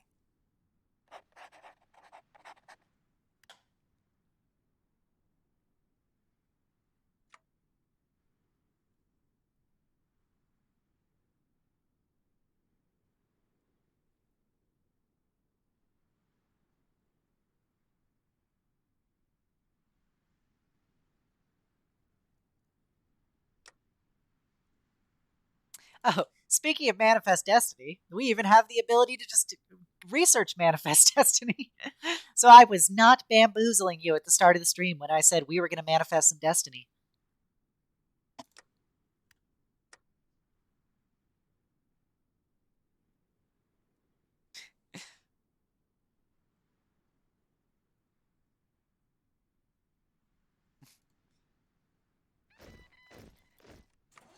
More divisions. I guess we should reassign where our divisions are coming from now that we're moving up north.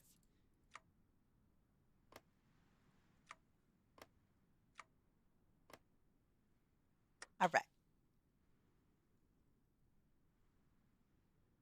I hope you all are okay with some good, wholesome. I'm not going to call it a war. I'm going to call it wholesome unification with these people. It's really for their best interest to come join the NCR. It's a dangerous world out there. Who knows who could go to war with them? People probably less nice than me. People who don't just want to give them hugs.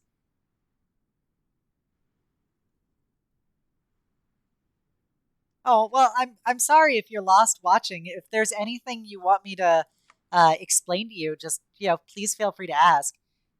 I did the first hour basically of the stream just kind of walking through everything about how the game worked to the best of my ability, mind you, because it is a very complicated game, and I'm sorry if some of it goes over people's heads. I still don't understand a bunch of this game, and I've played this thing for months.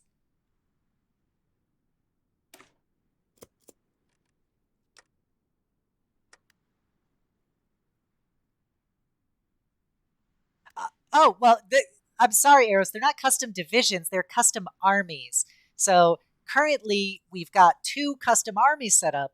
Once we've filled those, we can make a new army, and at that point we can do a new custom name. So for the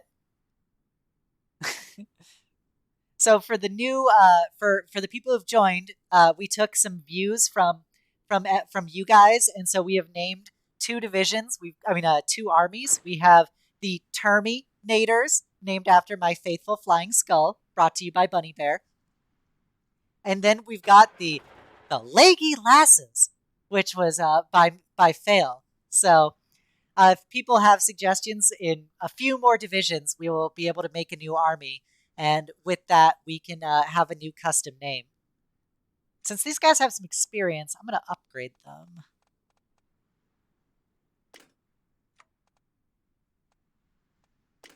I'm all about the offense. You don't need to have good defense if you're all about fighting. Oh no. Oop. Sorry, I was having a little mouse issue there. I pressed the wrong button.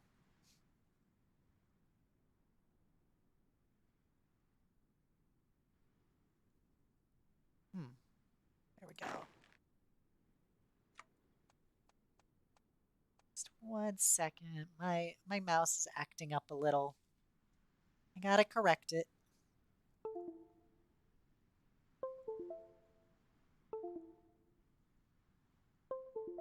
Okay. Okay, that should get it better. So we got some more upgrades here. Unfortunately, Enduring and Charismatic are not terribly great. So we're going to go Mysterious Stranger. And less attrition is always good. So we're going to go for Animal Friend. Because if there's one thing we have in this stream, we're big friends of animals.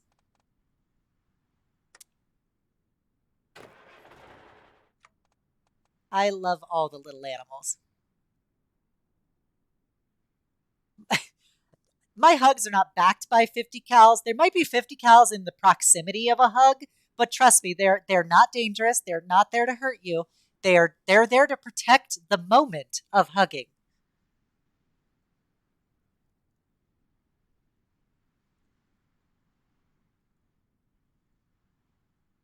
Exactly, Illy. You have to be strong enough to defend yourself from all the bad people out there. And that's what we do here at the NCR. We're just trying to protect ourselves from all the bad people.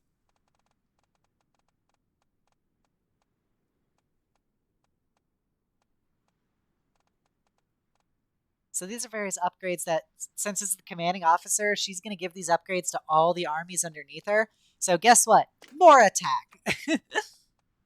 And we're going to buff our attack and defense for all of our infantry divisions because we have a lot of infantry divisions. And we are going to go... We're going to go Smooth Talker so that our divisions can move around faster. Oh, we can't. We're out of experience.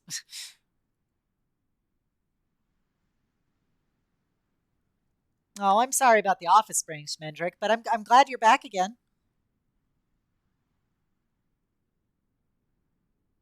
No, I'm not bad people. I'm not attacking innocent people. I'm just trying to get them to be protected.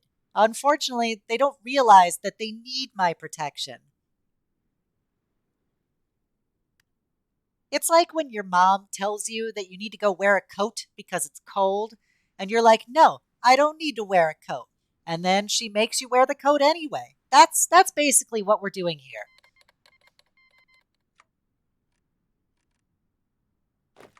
Now, once our armies are in position, we can start the war up here against the Umbra.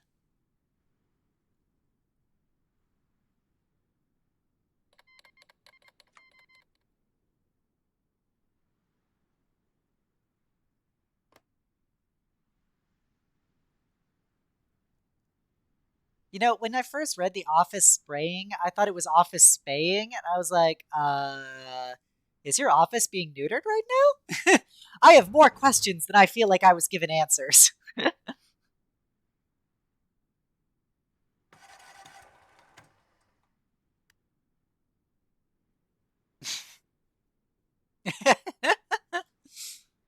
Well, yes, when you are accepting love from a Death Knight, perishing is somewhat of a possible side effect. No, not guaranteed, but Some would say it is it's a trade benefit.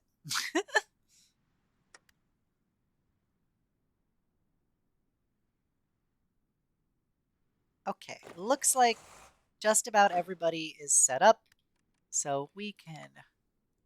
Oops, silly tribe. Ooh, I almost feel bad conquering her. She's cute as heck.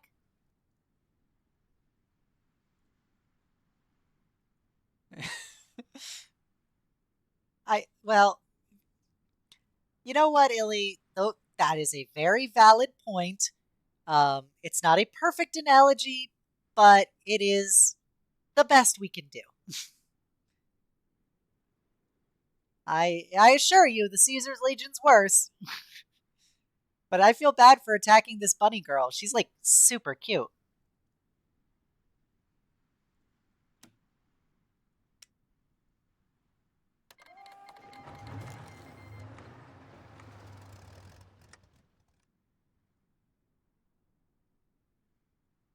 Oof, let's see if I can pronounce this.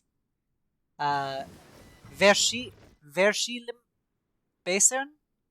Verschi Verschilimbeson.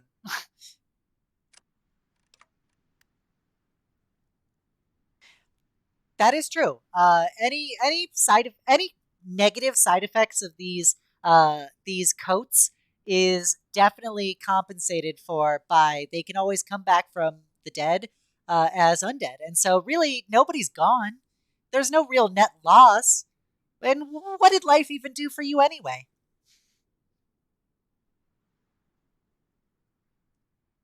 All right, I think we can start upgrading military stuff.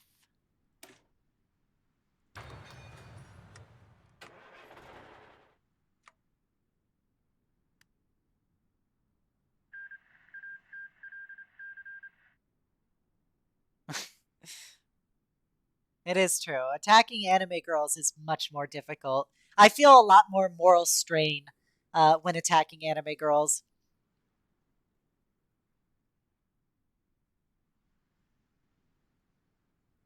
If they gave me the ability to just hug them all, I would.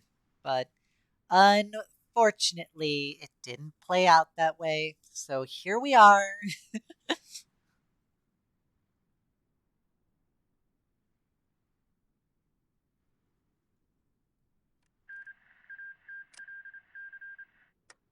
Okay, so the Umbra is falling pretty quick, which is good.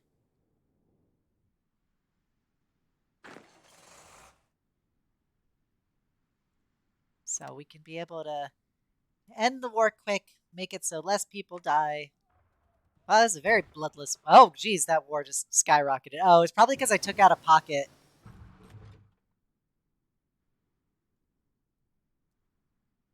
Well, Eros, I'm not going to tell you about life in general, but I'm just saying that I'm undead and I'm doing the stream. So clearly, that's not necessarily a barrier.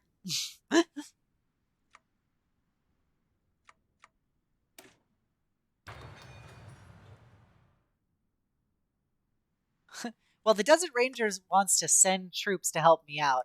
I don't really need them, but I'm gonna click yes because mostly because her hair is a lot like mine, and so I can't say no to that kind of face.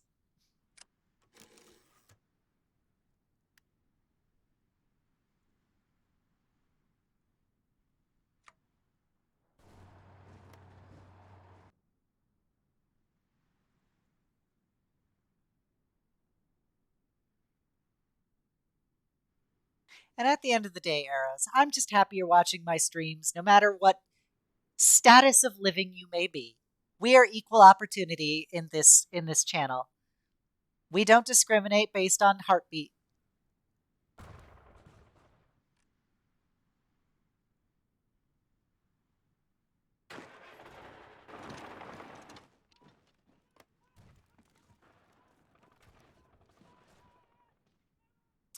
I believe they do get some kind of. Sorry, just had to crack my neck. I do believe they get some kind of war participation for it. All right, they surrender. Take all states. And it helps because it means that they're gonna get closer relations to us because we want the Desert Rangers to join us one day.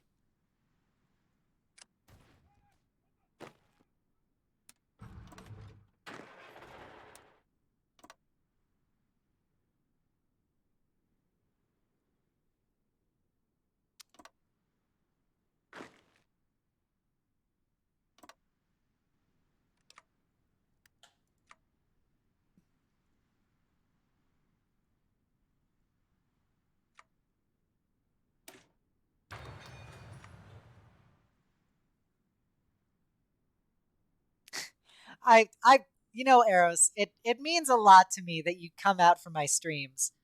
Um, I'm sorry you're bored, senpai. Hopefully not because of me.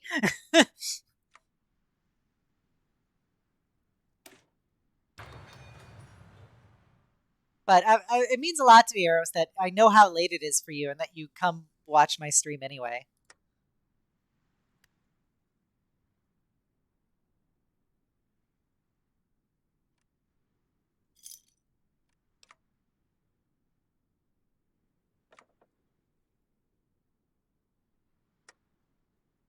We unfortunately still can't really do any current upgrades to our government. Oh, okay. Well, I'm glad that you're. Well, I'm not glad that you're bored. I'm glad that you're not bored because of my stream. I would feel very bad if that was the case.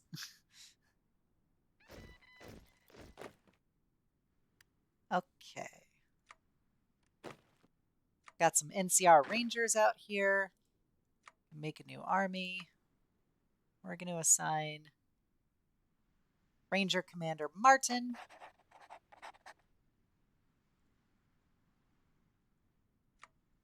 Okay, so we have a new army group set up. Who would like to come up with a name? I saw Herbert's Horde. Is there any other suggestions?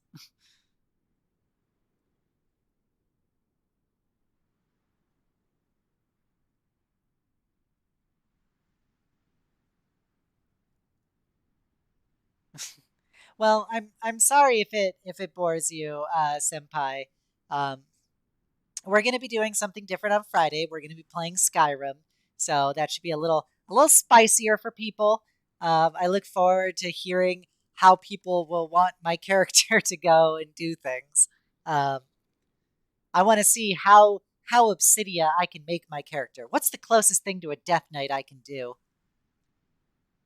So I guess by default we're going to go with Herbert's Horde.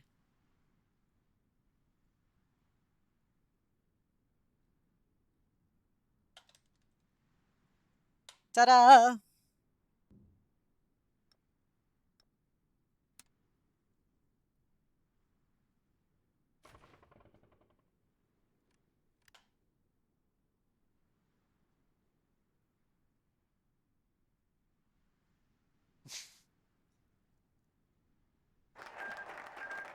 The sloppiest of bananas, Greer. That is 100% true.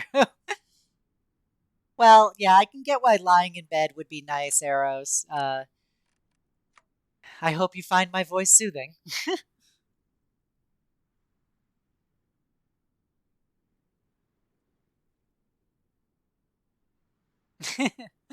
Of a death living knight is a living knight. Well, I guess I could settle. You know, it's not like the best thing in the world because obviously, you know, being a death knight is pretty sweet. But I guess I could be okay with being a normal knight, a quote unquote living knight.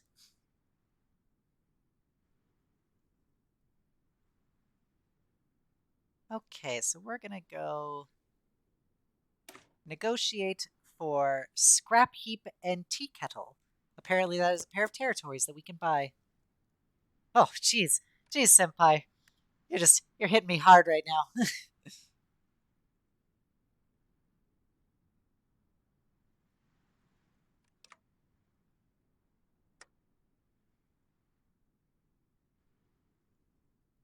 Just punch everything to death. Well, sometimes you have to settle for just punching things to death.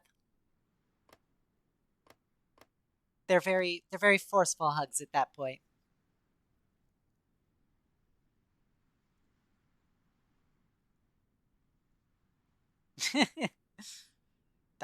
That one you're right about, Senpai. It is the Chad Death Knight versus the Beta Virgin Living Knight.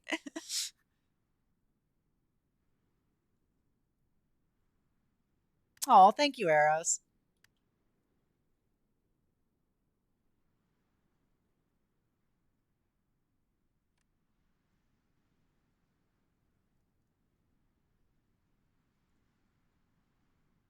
People are allowed to like me, Senpai. They can enjoy my experience. It doesn't have to be a competition. I just spread love. So we're still plotting through all of our production capabilities right now. We should probably see if there's, whoop, geez. Probably see if there's any infrastructure we could lay down up in the new conquered territories. This place is pretty undeveloped.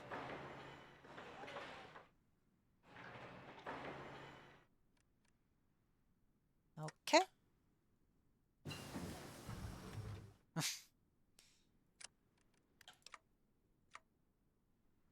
Do. Let's increase that. All right, so now we need to start producing.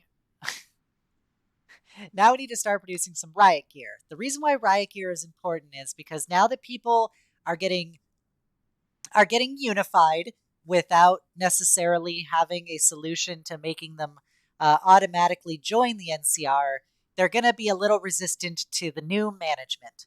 Not that it's bad, but it's different and it's an acclimation period for them.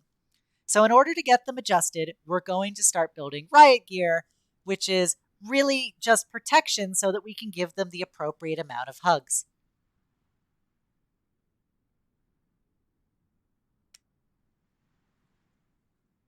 I'm going to go.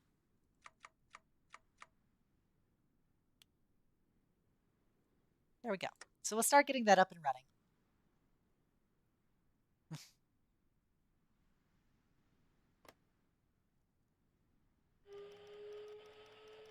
All right, no reason to get feisty. This is just a place of love. Everyone is allowed to enjoy it for their own reasons, to their own levels. As long as they're having fun, that's all that I care about.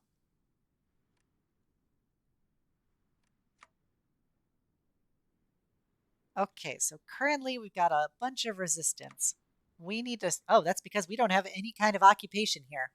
So when you conquer a territory and it's not immediately joining you, it's going to create a resistance movement. And you need to try and set up an occupation movement to counter the resistance movement to stop rebels from messing stuff up. So currently, we have no occupation set up anywhere. So we need to correct that. We have a lot of people under our command right now, so I think we can pretty safely um, jump this up to the maximum level.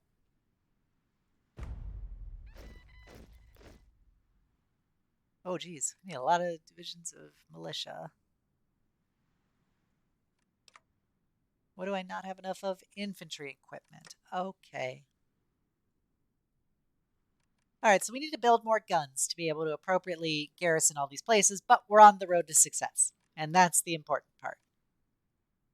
So this will help stop this territory from being quite so feisty, and will help bring them to the NCR banner a little bit faster.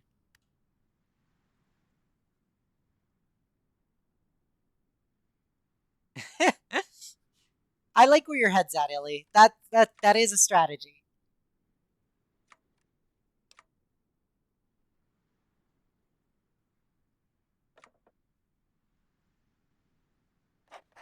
We're just gonna buff our training regime for our troops.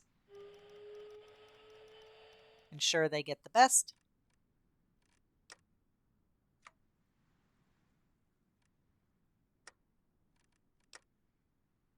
We hit our special forces cap, so we don't need those.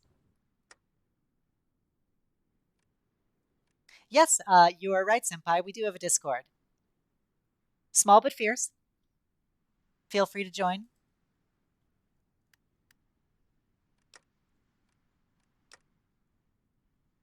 We're going to go send some scavengers out into the wasteland.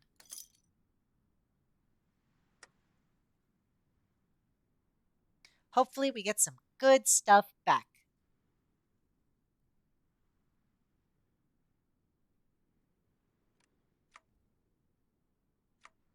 All right, so as you can already see, our compliance score is increasing.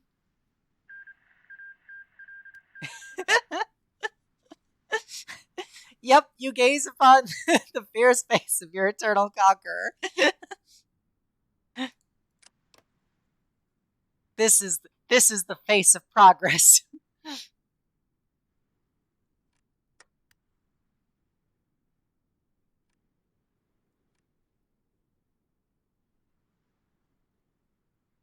All right, let me see what the timeline is. Okay, I think we can speed things up because not a lot's happening.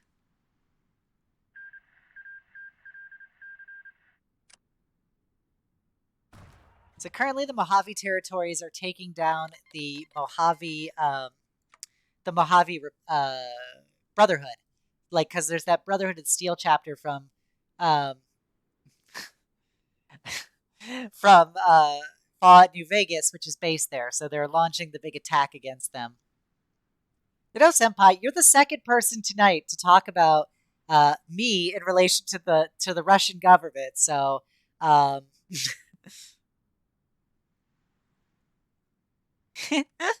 hopefully, Illy, hopefully.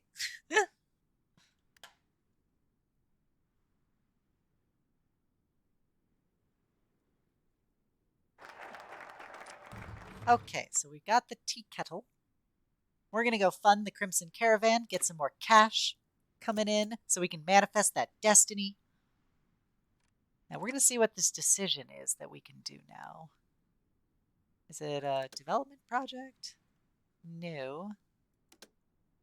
Is it a political action? Nope. Is it drastic measure? Nope. Organization relation? No. Okay, so I don't know how to do this new decision we just unlocked, but hopefully it comes up.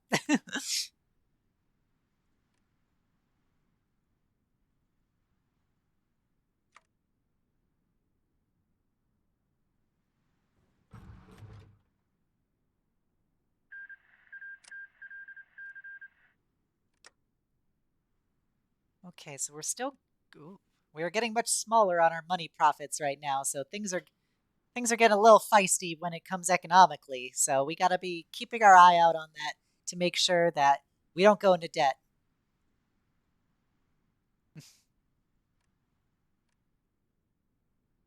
So our Herbert's horde is going to require a little bit of a watchful eye to make sure that we get the right amount of troops in it without going too heavily in debt for it.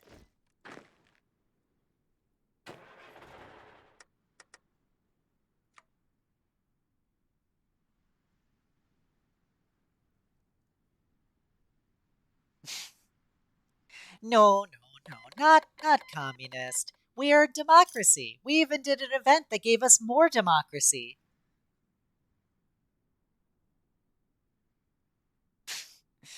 It's I like that Illy gives you a hug if you refuse and gives instant death, which then leads to another hug. I think we'll call it the circle of hugs.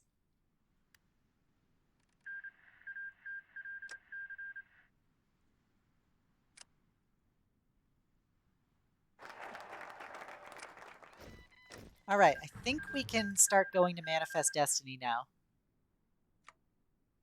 Yep.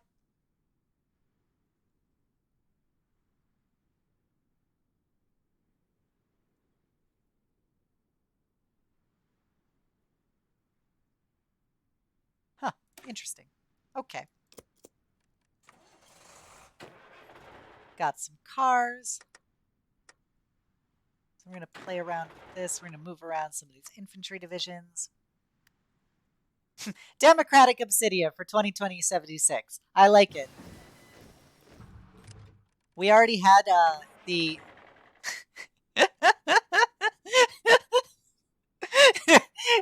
It is not your Obsidia. It is our Obsidia.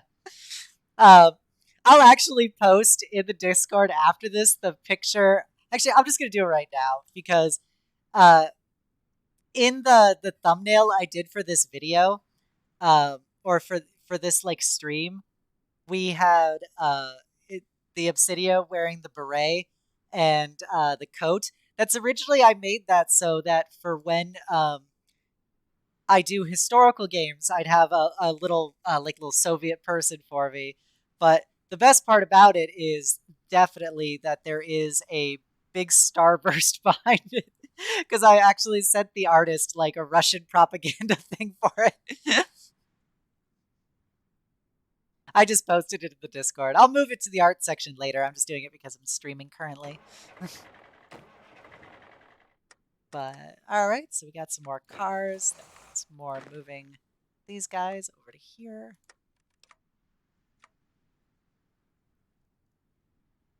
Well, okay, senpai, I won't give you a hug.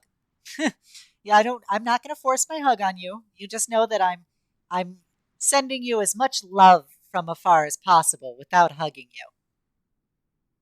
And it is definitely our big sorty goth GF.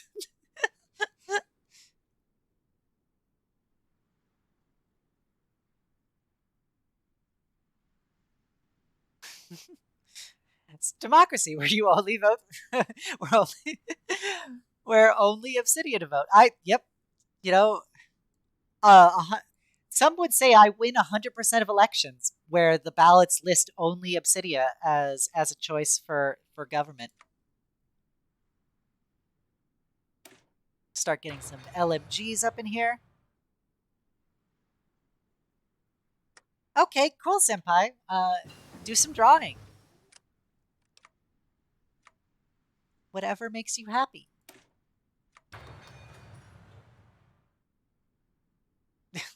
I didn't say I was giving you an air hug. I said I was sending you love from afar.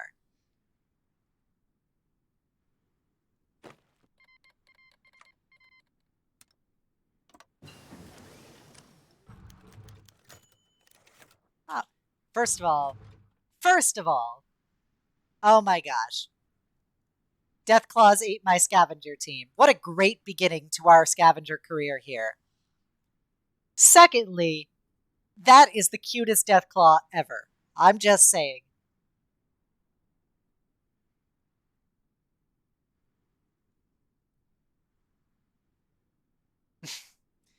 Just like, I just love her little face. She's so adorably ferocious.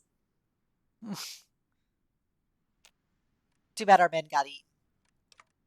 Darn shame. So we can upgrade this to better equipment, do some researching. We're going to get better recon for our troops. Well, we had to switch the ballot to where it only listed Obsidia because one time we put Termy on it as a joke, and he won a significant amount of votes, and he just couldn't handle the responsibility of that much pressure being put on him. You know, he's just a little guy, so that's why we decided to switch it to an all Obsidia ballot.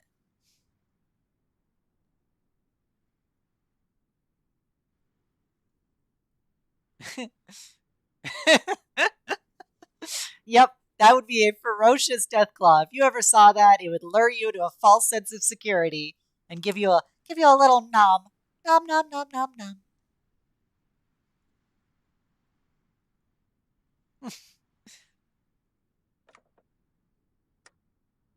All right, let's get some industrial concerns going on. We want to build better, so we're gonna go for the Tolchinsky engineering because this will increase our factory's construction.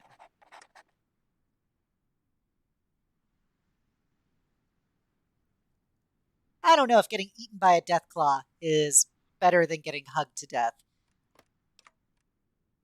I would say deathclaw hugs are very dangerous. They literally have death in the name of their hugging utensils.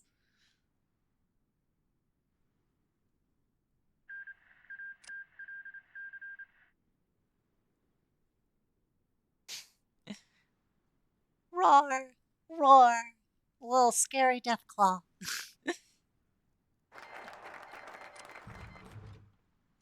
All right, so we manifested our destiny that increased our economy. Yeah, that increased our economy a bunch.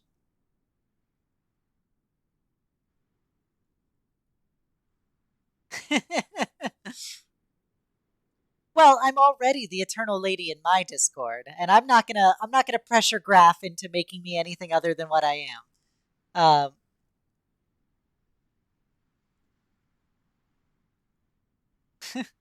Oh my gosh, if Deathclaws emitted coronet noises, that would be so cute. She is already made of like cuddles and love.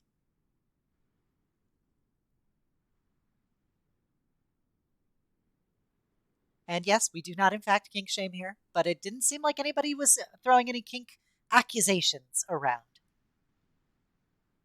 Okay, so we got that. So this lets us fortify up the areas that Caesar could potentially come through. So I think this would be a good call.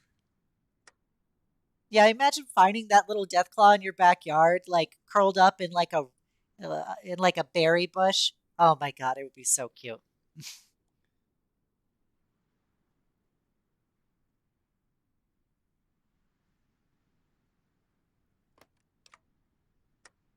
Yes, there are in fact no mods in this stream yet.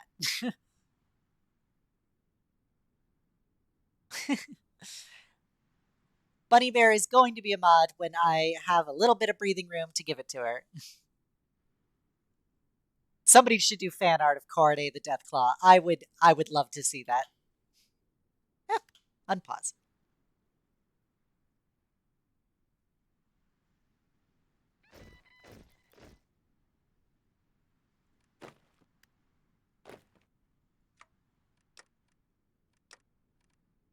Let's check our economy now that we've built a bunch. Oop, we're getting closer. We're still good though.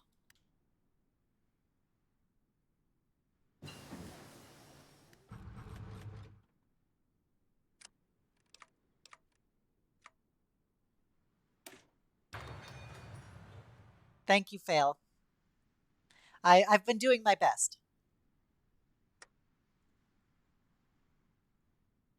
Um, let's see.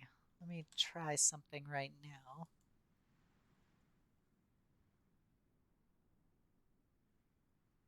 No, I don't know how to do that. Okay, that was worth a try. Eh. If you could shoot me a quick message, Bunny Bear, about getting you promoted to mod, I would appreciate it. I can't really look it up right now.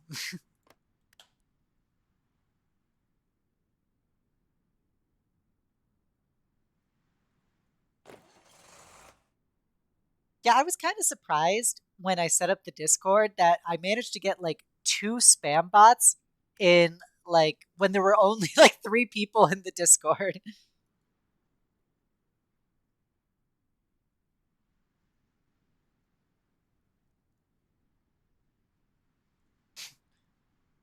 Bottle caps in this economy? Golly gee.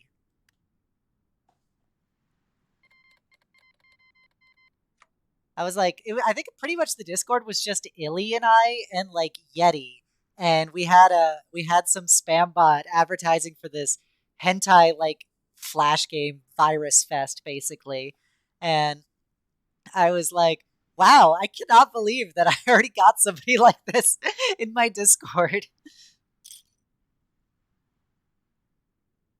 Well, there's an auto mod, senpai, so it basically just sends it to me to review.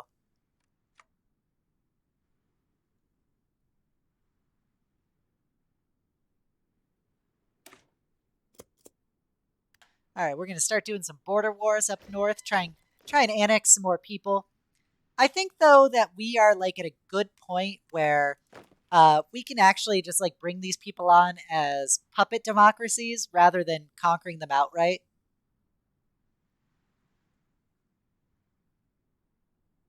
I know people do like to send trash. I just want to give love. Not I don't want to receive trash. I want to receive I guess more love back. I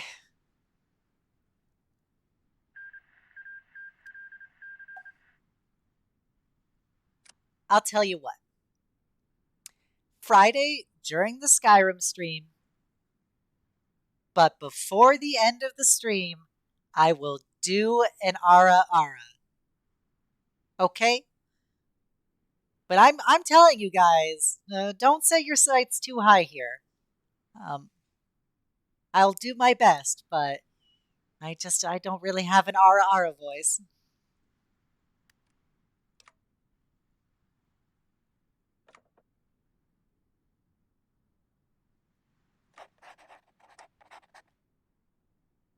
So this is another reason to tune in Friday for some sweet Ara Ara.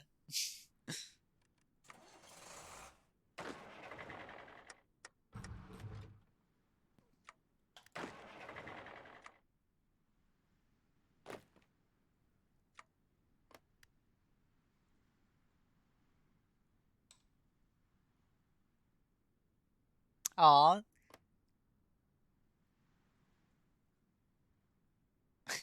I, I said senpai that I'm gonna do an Ara Ara on Friday. Before the stream is done, I will do a Ara Ara. Or I guess an Ara Ara. Try saying that 5 times fast.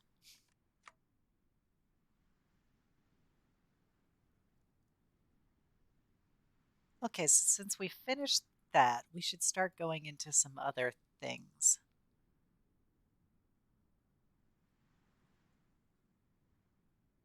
I think that's a you thing, senpai.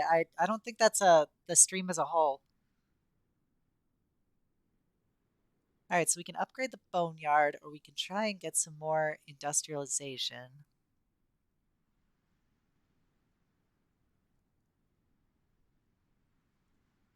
I think I'm gonna go with the ranger propaganda route.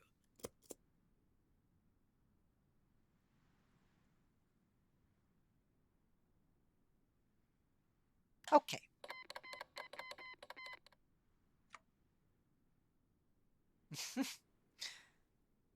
I don't feel like that's like the proper use of poggers. I don't think poggers internet being used negatively is like I don't think that's how that works.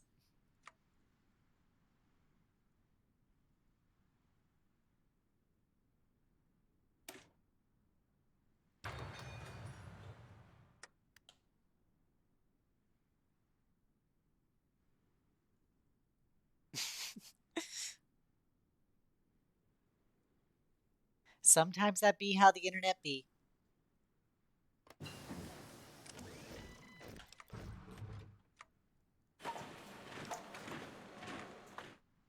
All right, so we got upgrades here. We had some maintenance companies. This is going to make our motorized more reliable. Just try reloading it. Be patient. It's sometimes that's the way the cookie crumbles. No reason to be mad. Look at Illy over here flexing their amazing internet.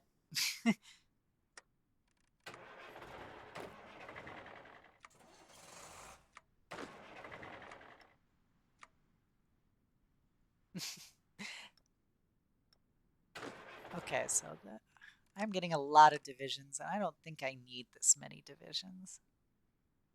So I think I'm going to put some of these on hold. Or do I? Heck, such a tough call. No, I'm going to cancel. All right, so we got that. That's going to be 15, 16. I think that's enough for since we're getting into some cash issues. I don't really want to go too deep into more divisions right now until we can get our economy stronger. Well, I'm glad you have better internet now, Illy, because it lets you watch my stream and you get to be just the most adorable with your little emotes.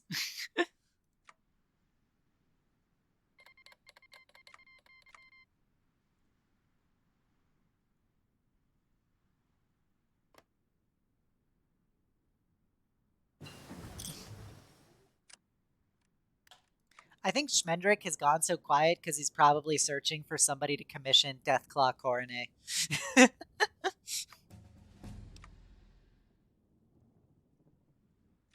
Okay, let's see what we got next. We're going to go for some high caliber ammunition because it's going to increase both the damage that our troops are going to do versus like vehicles and power armor, as well as what they do versus just other infantry out there. So I think that's probably the better one than just doing a flat bonus versus infantry.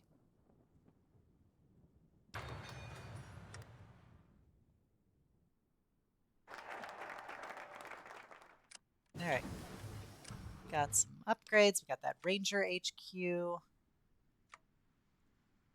going to go for better projects. We're going to get that Gamma Core. That sounds super legit.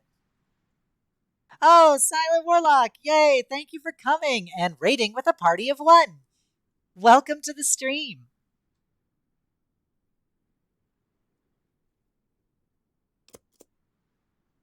Hey, I don't care how big the raid is. I'm happy to have anybody come. So thank you for coming by, Silent Warlock.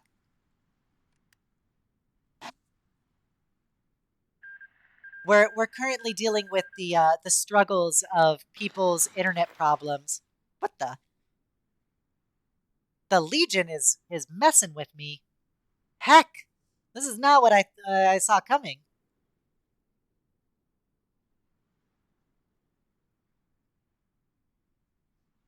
Senpai, you should really calm down.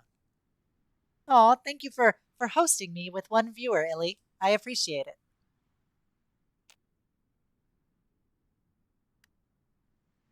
Well, looks like the Legion's getting feisty. Maybe we should pull this division back away from the Enclave and have them come down here to the border with the Legion. Because I don't... Ugh, I do not like all those Legion troops that I can't see. So we'll try this and have her advance to there.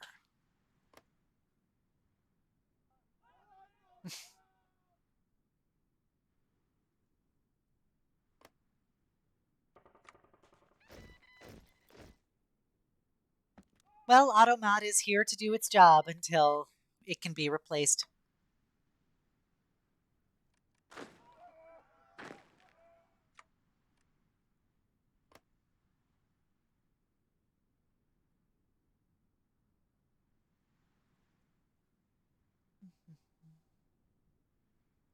Okay, so what it looks like is going to happen is, so I think I got the ability to start, oh, I can purchase tea kettle.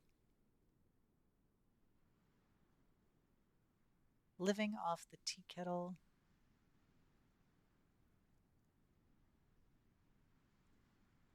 Oh, neat. So I can settle this, which will make it a part of my country, which will be great. Oh, I'm doing great, Silent Warlock. We've been struggling to keep track of everything going on right now in this NCR playthrough, but we've been bringing lots of hugs to a lot of underserved communities all across California, and some of them had to be more intentional hugs than others, but together they've all come together and it's working out pretty well. Hi, hold my beer. No, this is not in fact classic WoW. This is Hearts of Iron 4. Expand into Chester. Take the Dawn. We're going to start some border wars. Heck yeah. Well, thank you for coming by, hold my beer. We're going to expand. We're going to go purchase. We're just doing everything right now. We're buying all the stuff. We're doing all the border wars. No, I am not gonna go do Nax. Part of the reason why I stopped playing Classic was so that I wouldn't have to deal with Max. Oh, sweet. We won our border war.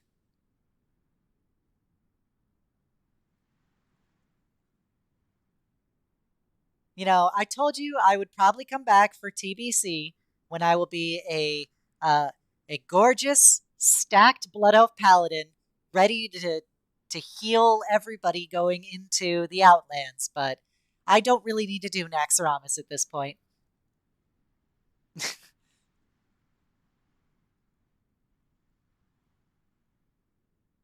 I do not know.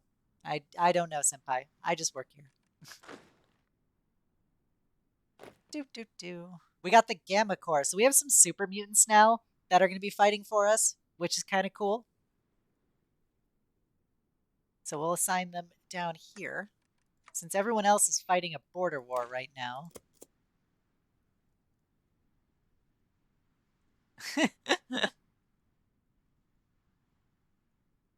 You're gosh darn right, hold my beer.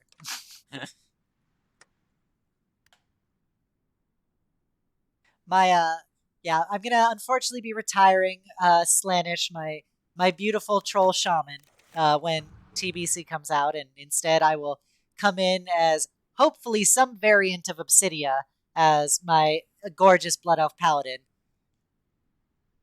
Caravan ambush. Well, we're gonna go after them. We don't like people picking on our caravans without any kind of repercussions.